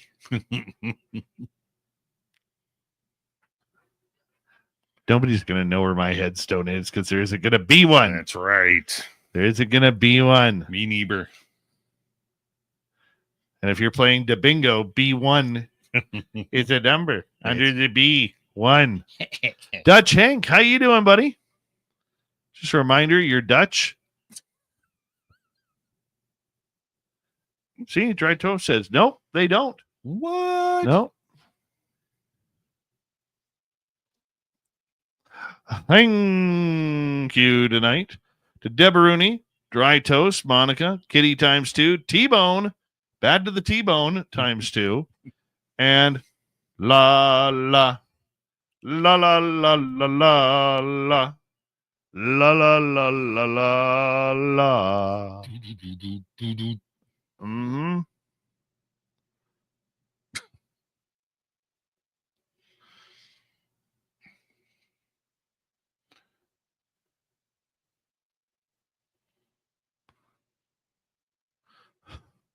I feel like I got sleep deprivation. I'm just God. I don't even know what to say right now. no, Join our membership on our YouTube channel. It's good. real good. That's all I'm going to say. It's good. That's my advertising for it. It's good. Yep. 7 seconds. It's awesome.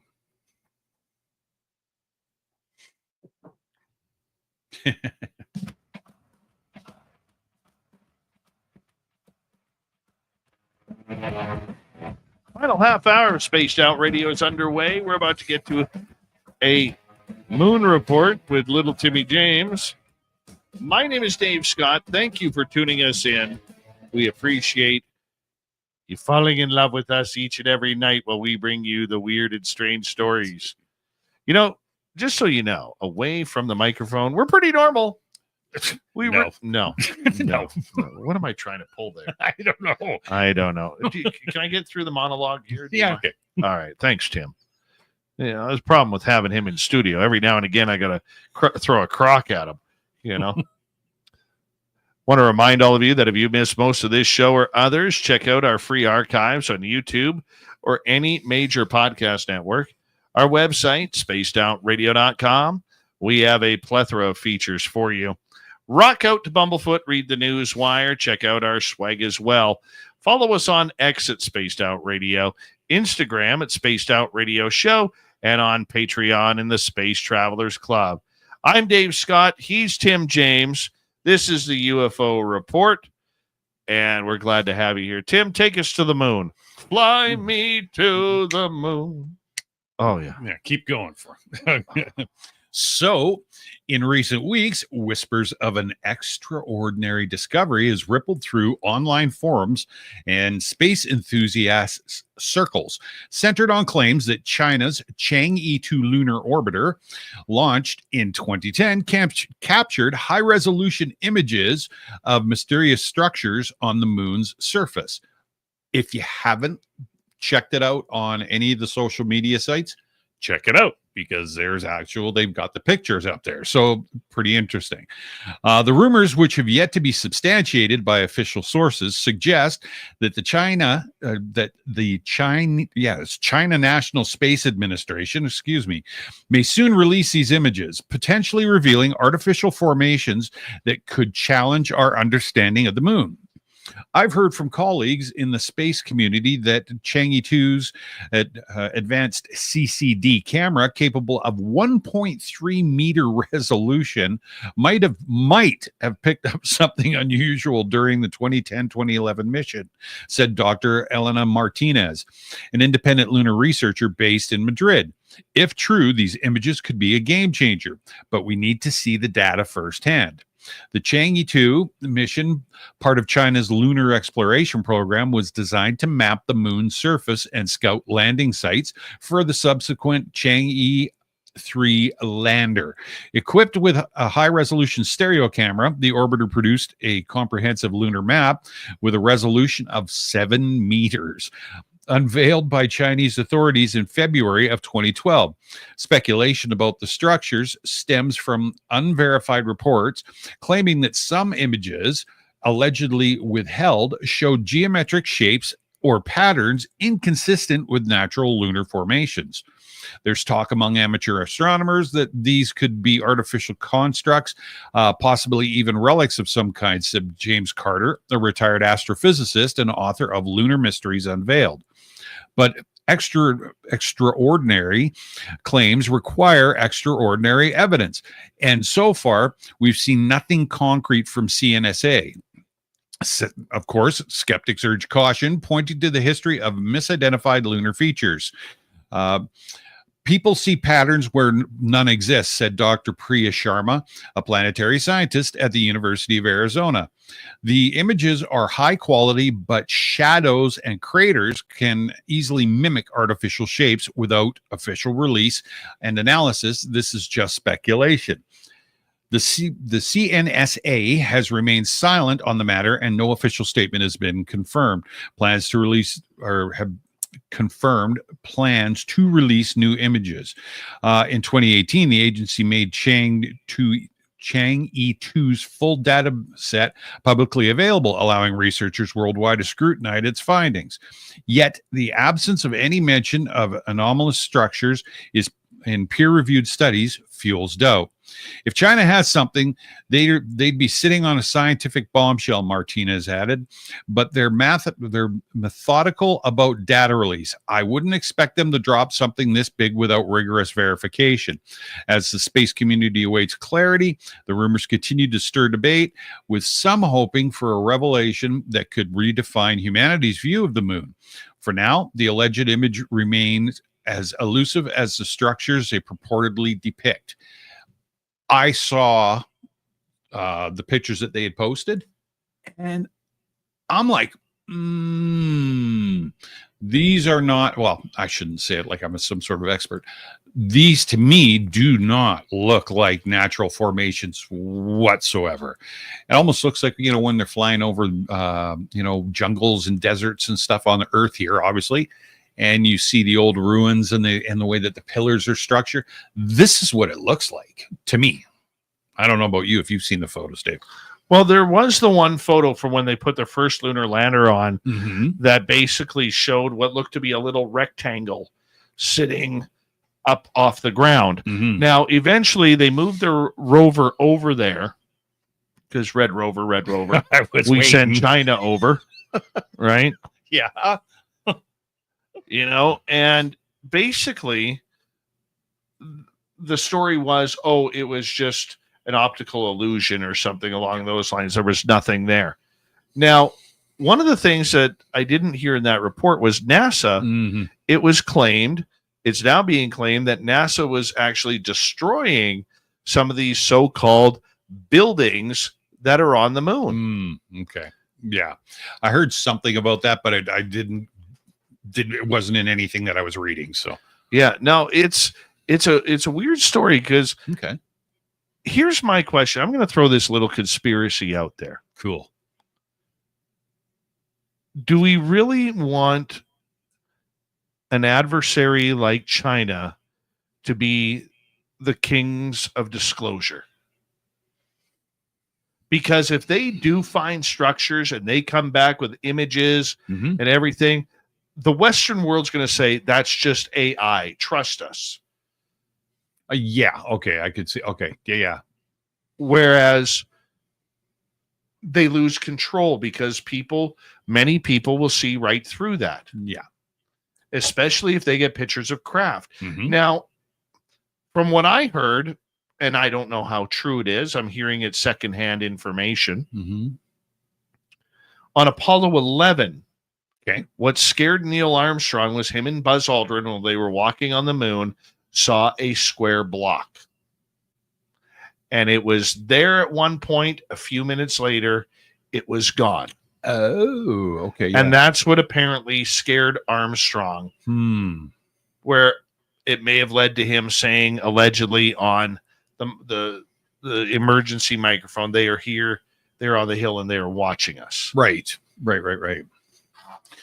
So NASA has done nothing to help move this story forward. And you know my feeling about NASA. Okay, but here's the other thing, too, we have to remember. If we already have structures and bases on the moon, then this is all for naught.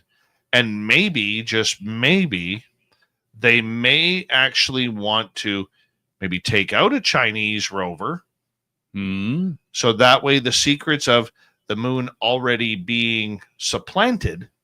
I've never used supplanted on this show before, but I'm going to use that now because it's the proper terminology. Supplanted.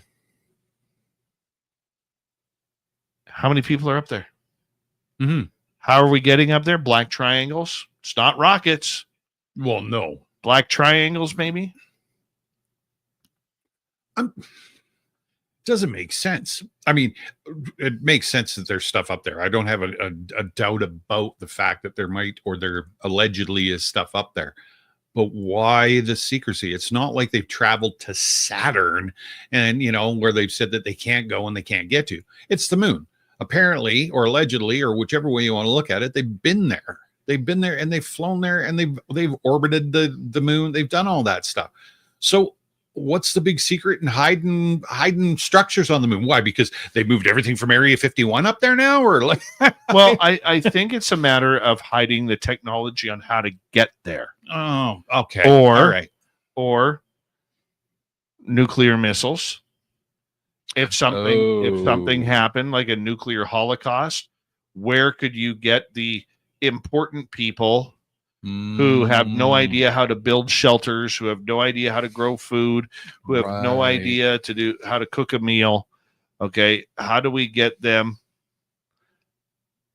out of harm's way? Out of harm's way. Interesting. Right? Okay. All right. Good theory.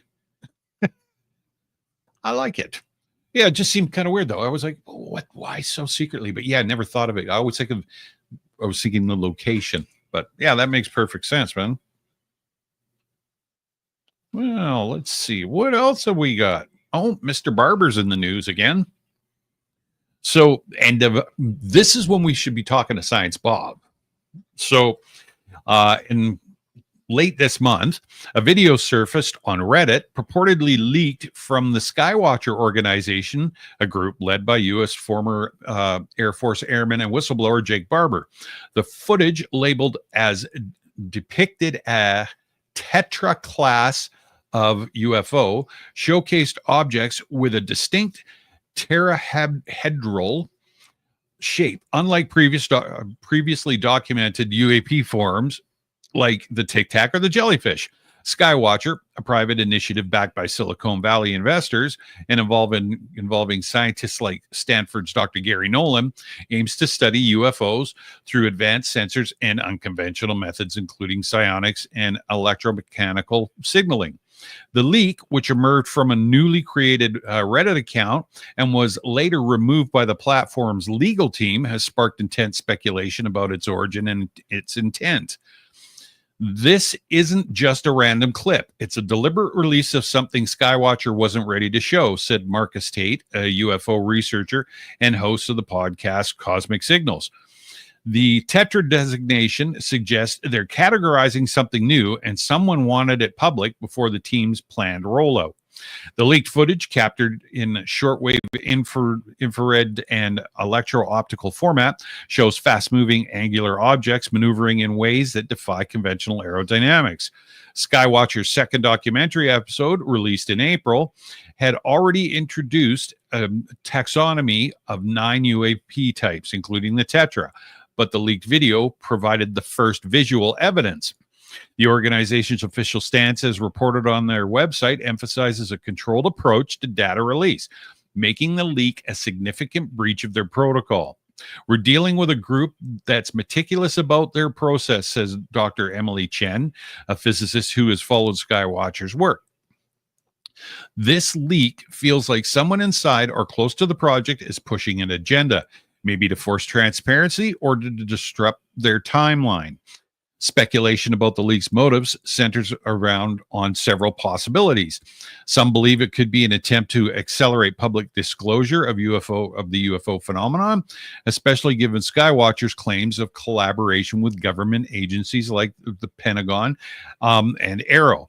Others suggest internal dissent, pointing to the high stakes of Skywatcher's work, which includes proprietary dog whistle technology designed to summon UFOs.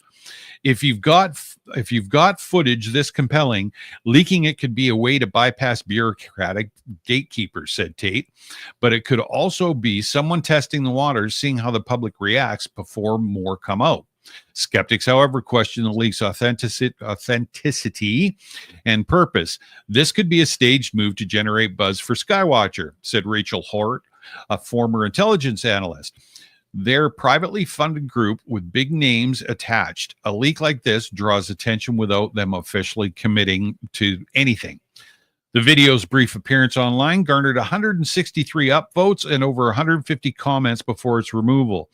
Underscores the public's hunger for the concrete UFO evidence. Skywatcher has not publicly addressed the leak, but their collaboration with high-profile figures like investigative journalist Roth Coldhart, who commented on the incident, suggests they're under pressure to respond. Whoever leaked this knew it would cause a stir, said Chen.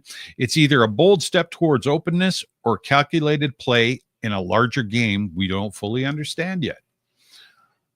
Couple things I want to say here.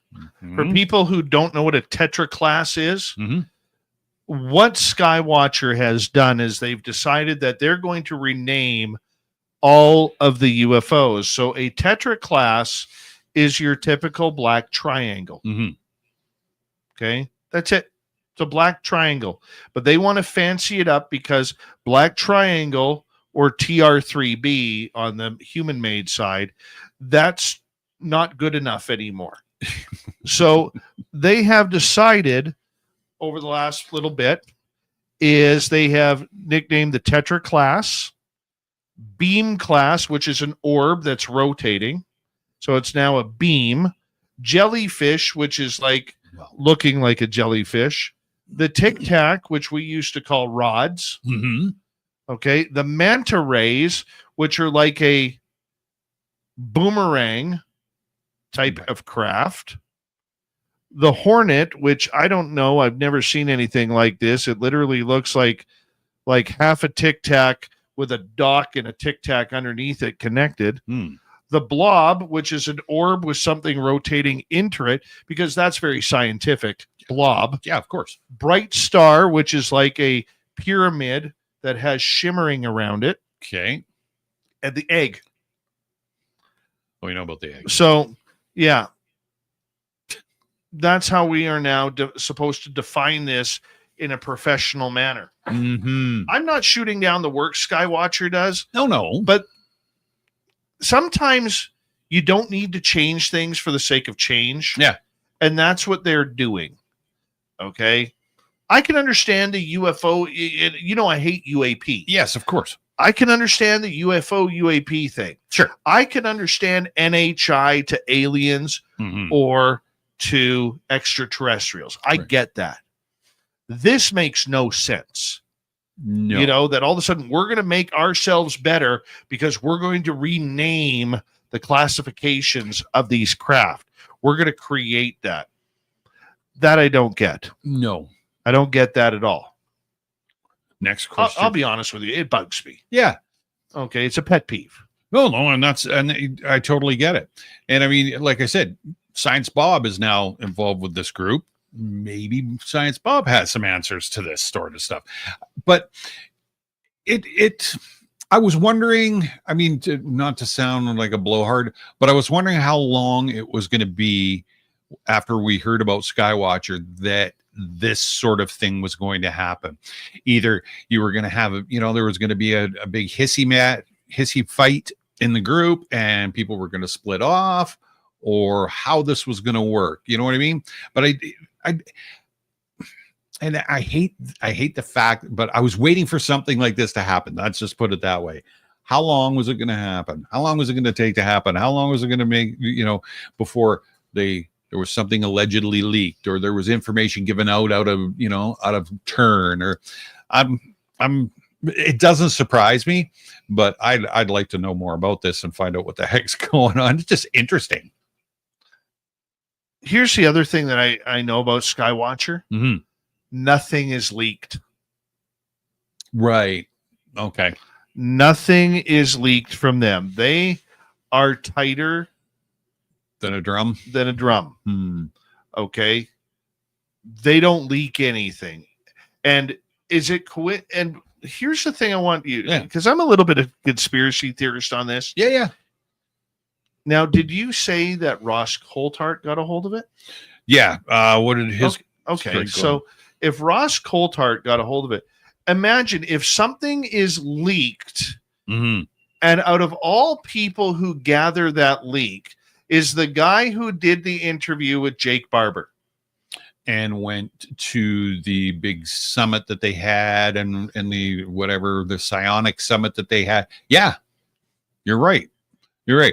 And it said here, Skywatcher has not publicly addressed a leak, but their collaboration with high profile figures like Ross Coulthart, who commented on the incident and suggests they're under pressure to respond. Whoever leaked it knew that this would cause a stir, right? Well, I mean, that's one of the things that I find ironic. Like, if you're leaking something like that, are you going to leak it to the guy who you've given all the interviews to? Because you haven't talked to anybody else. Yeah. Okay. Or very few. Okay. It would be, hey, you didn't get this from me, Ross. But Okay. But, I'm just going to slide this video over here with a $7 bill, so that way you could go buy some Taco Bell. Okay, enjoy America, and here's an extra $5 in case you need an extra, Baja Blast. Yeah, right. Well, you're right. Like it would be blatantly obvious. Like, why would you hand it off to somebody that's like, right, who's your buddy, right? I mean, it'd be falling into somebody else's lap that I'm not associated with, but yeah. Look, and once again, when I point this stuff out, I don't have any issues with Skywatcher. No. I don't have any issues with Ross Coulthart. I respect the guy. I don't have issues with a few other people who are out there. Everybody is a person. Of course. Okay.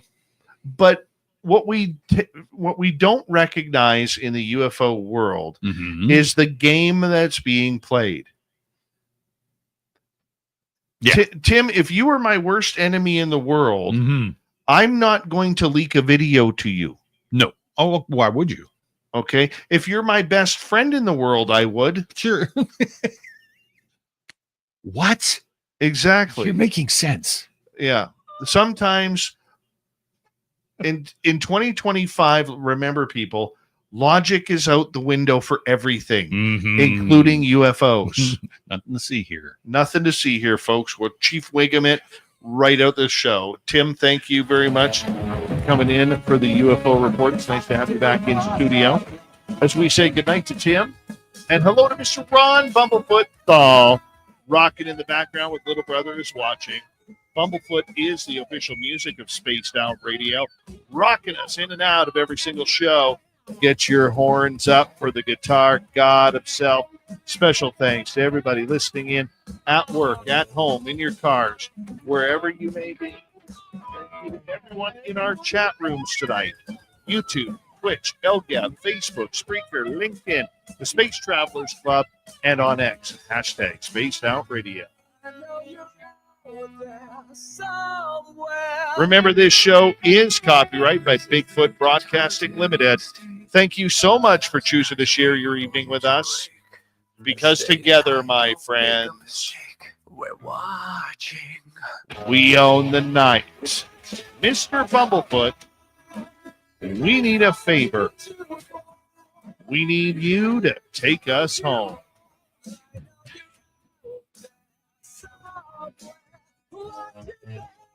Yes, the Woo train has docked for the night, but soon, my friends, we shall ride again.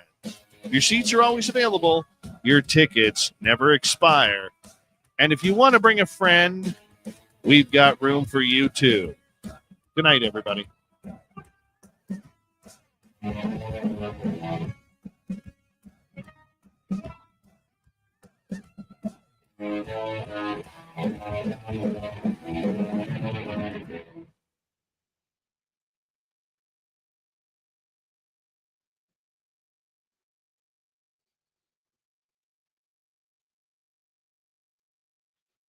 That was fun. It's a good show. Yeah. Good show. Mm-hmm. Yep, that was a good show. Yeah. Fun times. Felt good to have you back in studio. Yeah. It's like, oh, yes. Yeah. Gotta get my assistant to get me in a chair, though. You know what? You know what I want to do here soon, honestly? Mm. So I do want to shift the studio around. Do a rearrange? Yeah. Yeah. That'd be fun. I really want the desk in the middle. So we put a camera up here. Mm-hmm. So that way it could capture both of us. But we got to figure out this whole USB thing and why that isn't working properly. Because realistically, if we put a camera there, a camera here to look down on you, and a camera up there to kind of look down on me, or right here or wherever, we could do, we could do different angles. Yeah. That would be really cool. I agree. It's funny because you Let me put it right back up. Oh, I'm sorry. What I notice is that you don't think about it when you're sitting in here, but even when you're watching, like, another podcast or whatever on YouTube or what have you, and they switched the angles. Yeah. That's very good. That's cool. I like Yeah. that. Gives it some dynamics. Yeah. Well, if we had something where you could control that on the screen, so that way when I'm talking or whatever, click. Yeah, we got him back up. I had to turn this microphone back up. So he's heard enough of me tonight. He's like, I'm turning him off. Yeah, right.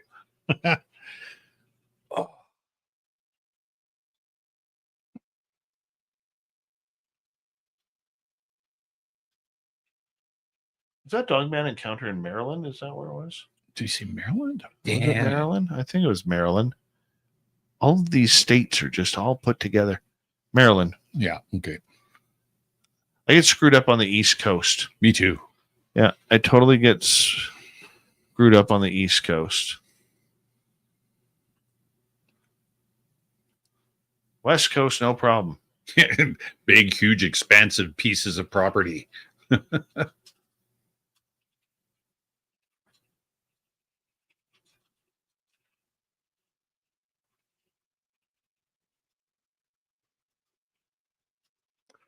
What's Jules saying? Oh, one of my favorite old time shows. Absolutely. And Desi Arnaz had some good ideas.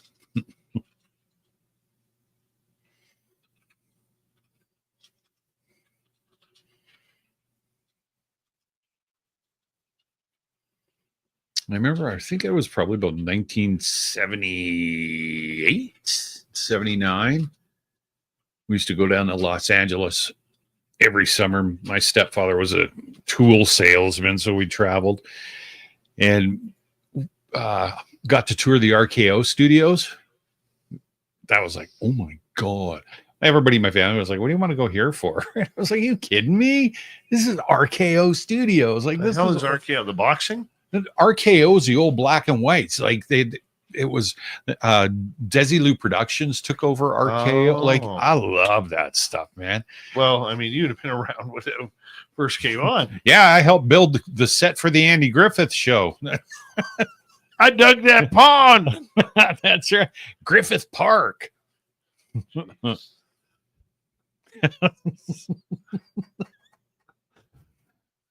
I can say that I was in the Brown Derby before it was torn down. Yeah. That was cool. Cool. Very cool. Very cool.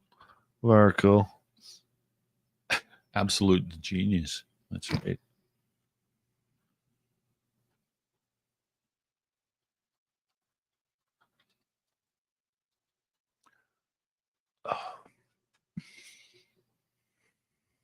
Oh, thank God for vodka. Thank God. Yeah, I think I want to redo the studio. Mm-hmm. We just got to figure out how we're going to do it. Yeah. We can AI design it. You can actually do that. What? You can take and you stand in the corner and you just kind Yeah. of scan the whole room Yeah. and then get AI to reset it up with anything you want. Because I have that big banner that could go right here. Yeah, for sure. Right? TV would be easy to move. Put that kind of in the middle and center it in between. Oh, that'd be good. Yeah. So that way we could have that 3D logo that you put in there. Yes. Going. Yeah. Yeah. I like it. I think we took out this corner piece. Mm-hmm.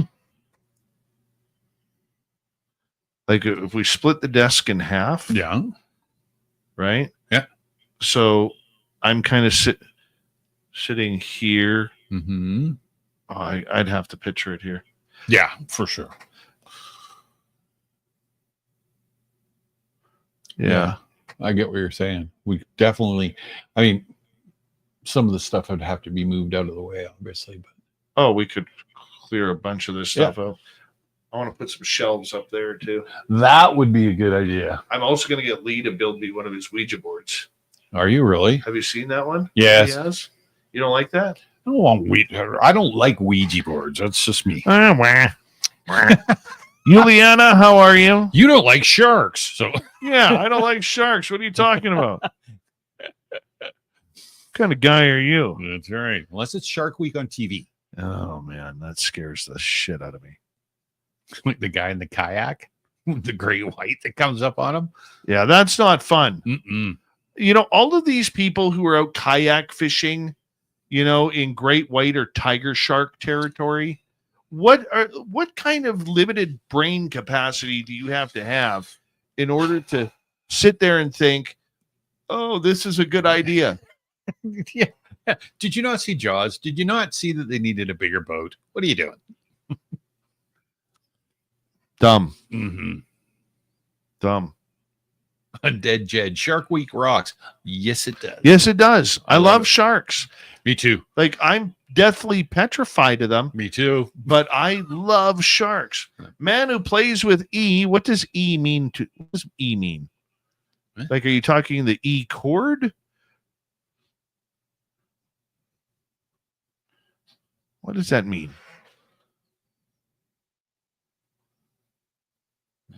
No, Rick is going to be on, he's starting his own X Space, I believe. Eyebrows. Beautiful. Eyebrows. Oh. Yeah. Remember when you had them? Yeah.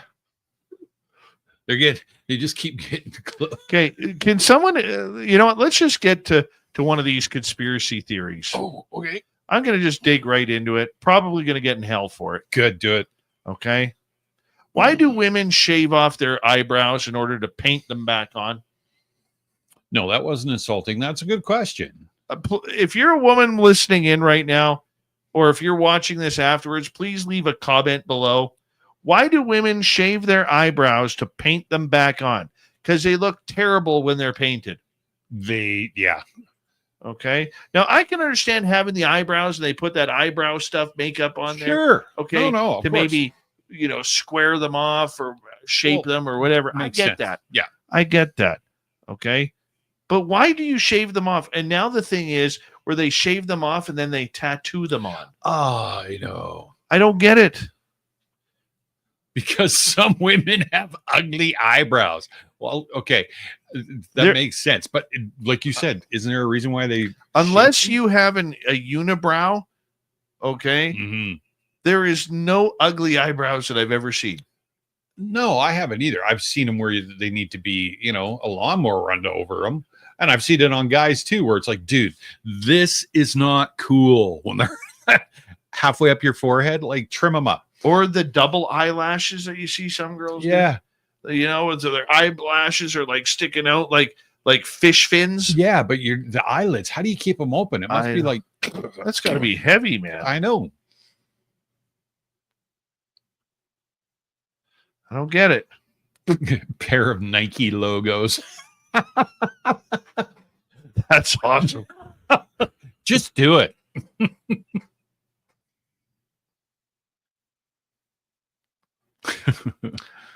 Oh, well. I've never judged a girl on her eyebrows. No. Feet I have. Ugly feet I can't stand. Can't stand ugly feet. But not eyebrows. No, I can't say I've. Because you know why? Ugly feet lead to ugly shoes. Do they really? Yeah. Oh, because it can't fit into nice shoes? Or? Exactly. Okay. Feet are just gross anyway, dude. I'm just making a point. Yeah, no, it's Just making a point. Don't shoot the messenger.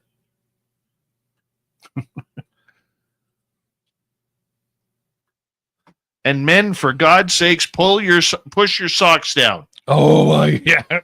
Do not wear. It's not stylish. It doesn't look good. Okay. 1980 in gym class. Okay. If you're wearing white running shoes, okay, I don't care if you are 75 or you are 22. Mm-hmm. Push your socks down. Oh yeah, I like them up over the calves. Especially when you got the knee high one socks that people will wear, and then you got that like half size, that looks absolutely awkward as a sock. Slouch them down. That's right. Come on, man, do better. That's it. Okay, don't be sorry, just be better. All right, do better.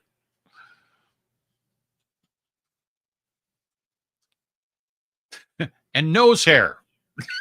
Yeah, get rid of the nose hair too. Have a look in the mirror, dudes. Come on.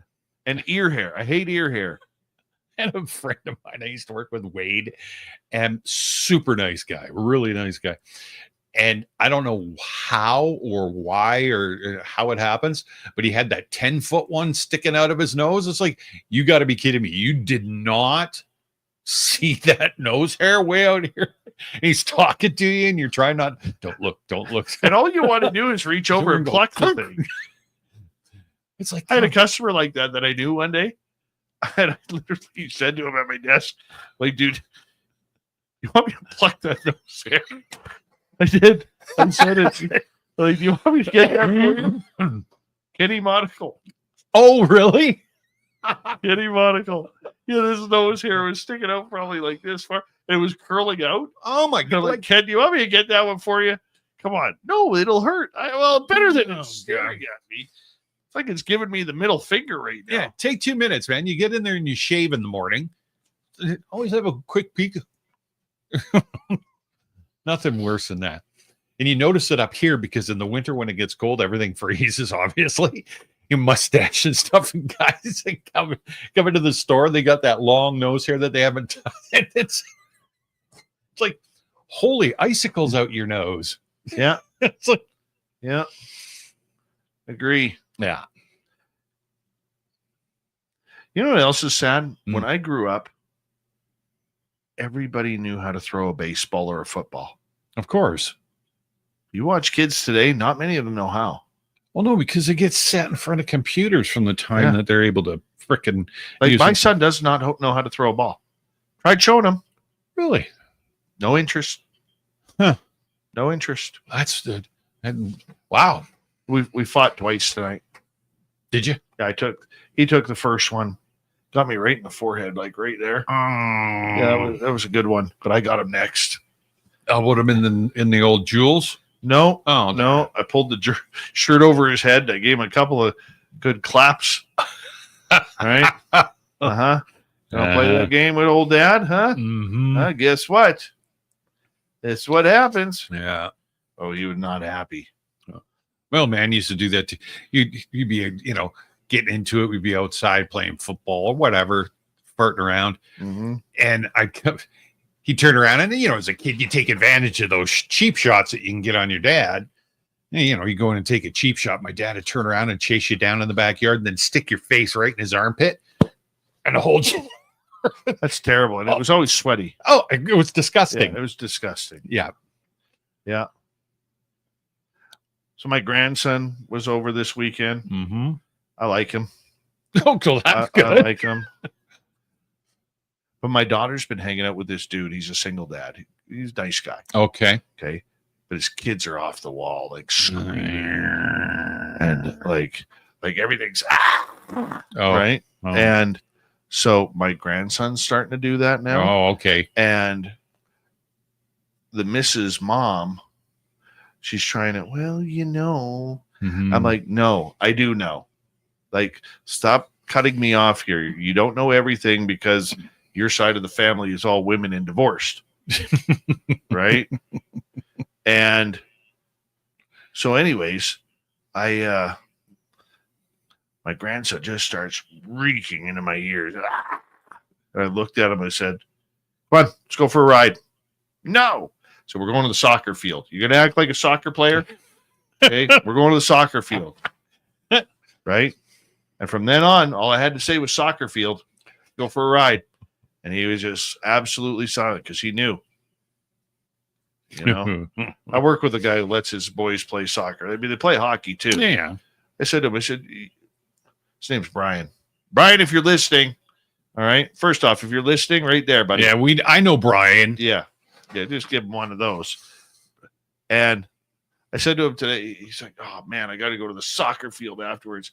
I looked at him really seriously in the eyes and I said, do you not like your boys? He goes, yeah, I love my kids. I said, no, you don't. I said, it's impossible. He goes, why? I said, because you let them play soccer. I said, obviously you don't care. You don't care. Best off-season cardio for skiers and hockey players. Yeah, baseball, running, swimming. Swimming's low impact. Yeah. Better for the body. And then when you get on the ice, you just beat the hell out of everybody, right? Exactly. I got it. Good Canadian kid. Terrible. Oh, I gotta stand up, man. All right, I'm shutting my camera off. There you go. All right, everybody. We're gonna say goodnight to everybody here tomorrow night on the show. God, you're not attractive. You really showed your 95-year-old eyeballs there. What? What? What are you looking at? When's the last time my eyeballs were clear? I'm just gonna lean back in the chair. Where's the Visine? Margaret? B. Arthur, where's the Visine? Exactly. Oh, B. Good night, everybody. All right. Who's tomorrow night? Martin Willis will join us from Podcast UFO. We're going to have a great talk tomorrow night. Yeah, my critics won't like it, but that's okay. That's all right. That's okay. I don't care. I don't care. As long as Human Carl likes it, it's all that matters. Right? David Barnes, how are you? As long as Human Carl likes it, that's all that matters.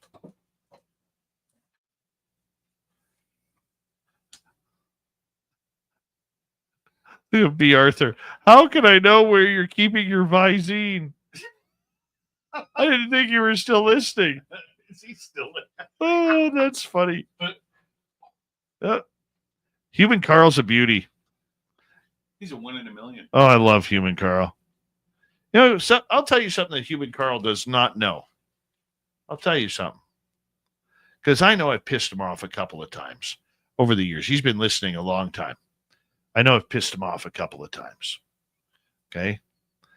And when he's pissed off, I feel like I'm being scolded by my father. I do. He has that fatherly don't disappoint me instinct. Otherwise, I'm going to smack you and not talk to you for like 3 months. But you still have to do all your chores double time. That's how I feel about Human Carl. Like if I have a bad take or a bad, I do something bad on the air, I'm like, oh man, I hope Human Carl didn't hear that because I'm going to get in trouble. Mm-hmm. Yeah. He scares the shit out of me. He does. I swear he's probably Ukrainian. Got that big farmer hands. Oh, yeah. Big farmer hands that could squeeze a grapefruit and crack it and rip it apart. One hand. Uncle Huey? Oh, God. Human Carl says, I'm the same age as your father. That's true, Human Carl. That's true. My father was born in 1949. Yeah. Human Carl's a great veteran of the United States Air Force. We give you a salute, Human Carl. We give you a salute. We love you, buddy. Yeah. Human Carl keeps me in line. When he's angry, I'm not putting up with this bullshit show in the chat room. This is garbage. Oh, I get sheepish. I'm like, oh God, I'm really screwed up this show. Like, I just want to hide. Yeah, crawl into your Oh God, I pissed Human Carl off.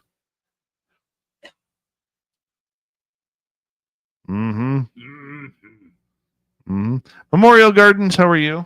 And how? Yeah. And how? All right, let's get rid of the current comment. Thank you tonight. Kitty Catty Whack times 2. T-Bone times 2. La la la la. 1. Deborah Rooney. 1. Dry Toast. 1. Monica with 1. Thank you for the love. Don't forget to hit subscribe, ring that bell, and give us a thumbs up, and do me a favor. What was I going to say? Because I got caught up reading B. Arthur's comments. Do me a favor. Leave a comment below. Let us know. Probably Sunday we'll have a premiere up. We'll have a premiere up Sunday. And Deborah Rooney again. Thank you, Deb. And don't forget to join our memberships. We got them here on YouTube because if you are a member, you are going to be able to see Secrets of the Forest before anybody else. Before anybody else. You are going to be so spoiled. Tell all your friends. Yeah. And then we're gonna this is what we'll probably do, Tim, is we will show them early. I'm making this up on the fly here. Yeah. We will show, if you're a member, you get to watch it early. Mm-hmm. And then you get a Q&A with Tim and I on the about the show after. Oh, that's good. Okay, yeah, I'm down. Yep. We'll do that. But you got to be a member. So join the membership club. Yeah. Be a member. Yeah. Do that. Tomorrow night, Martin Willis. Thank y'all. Love you. We'll see you tomorrow. And don't forget to bring a towel. Good night.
Stay healthy, my friend. You too.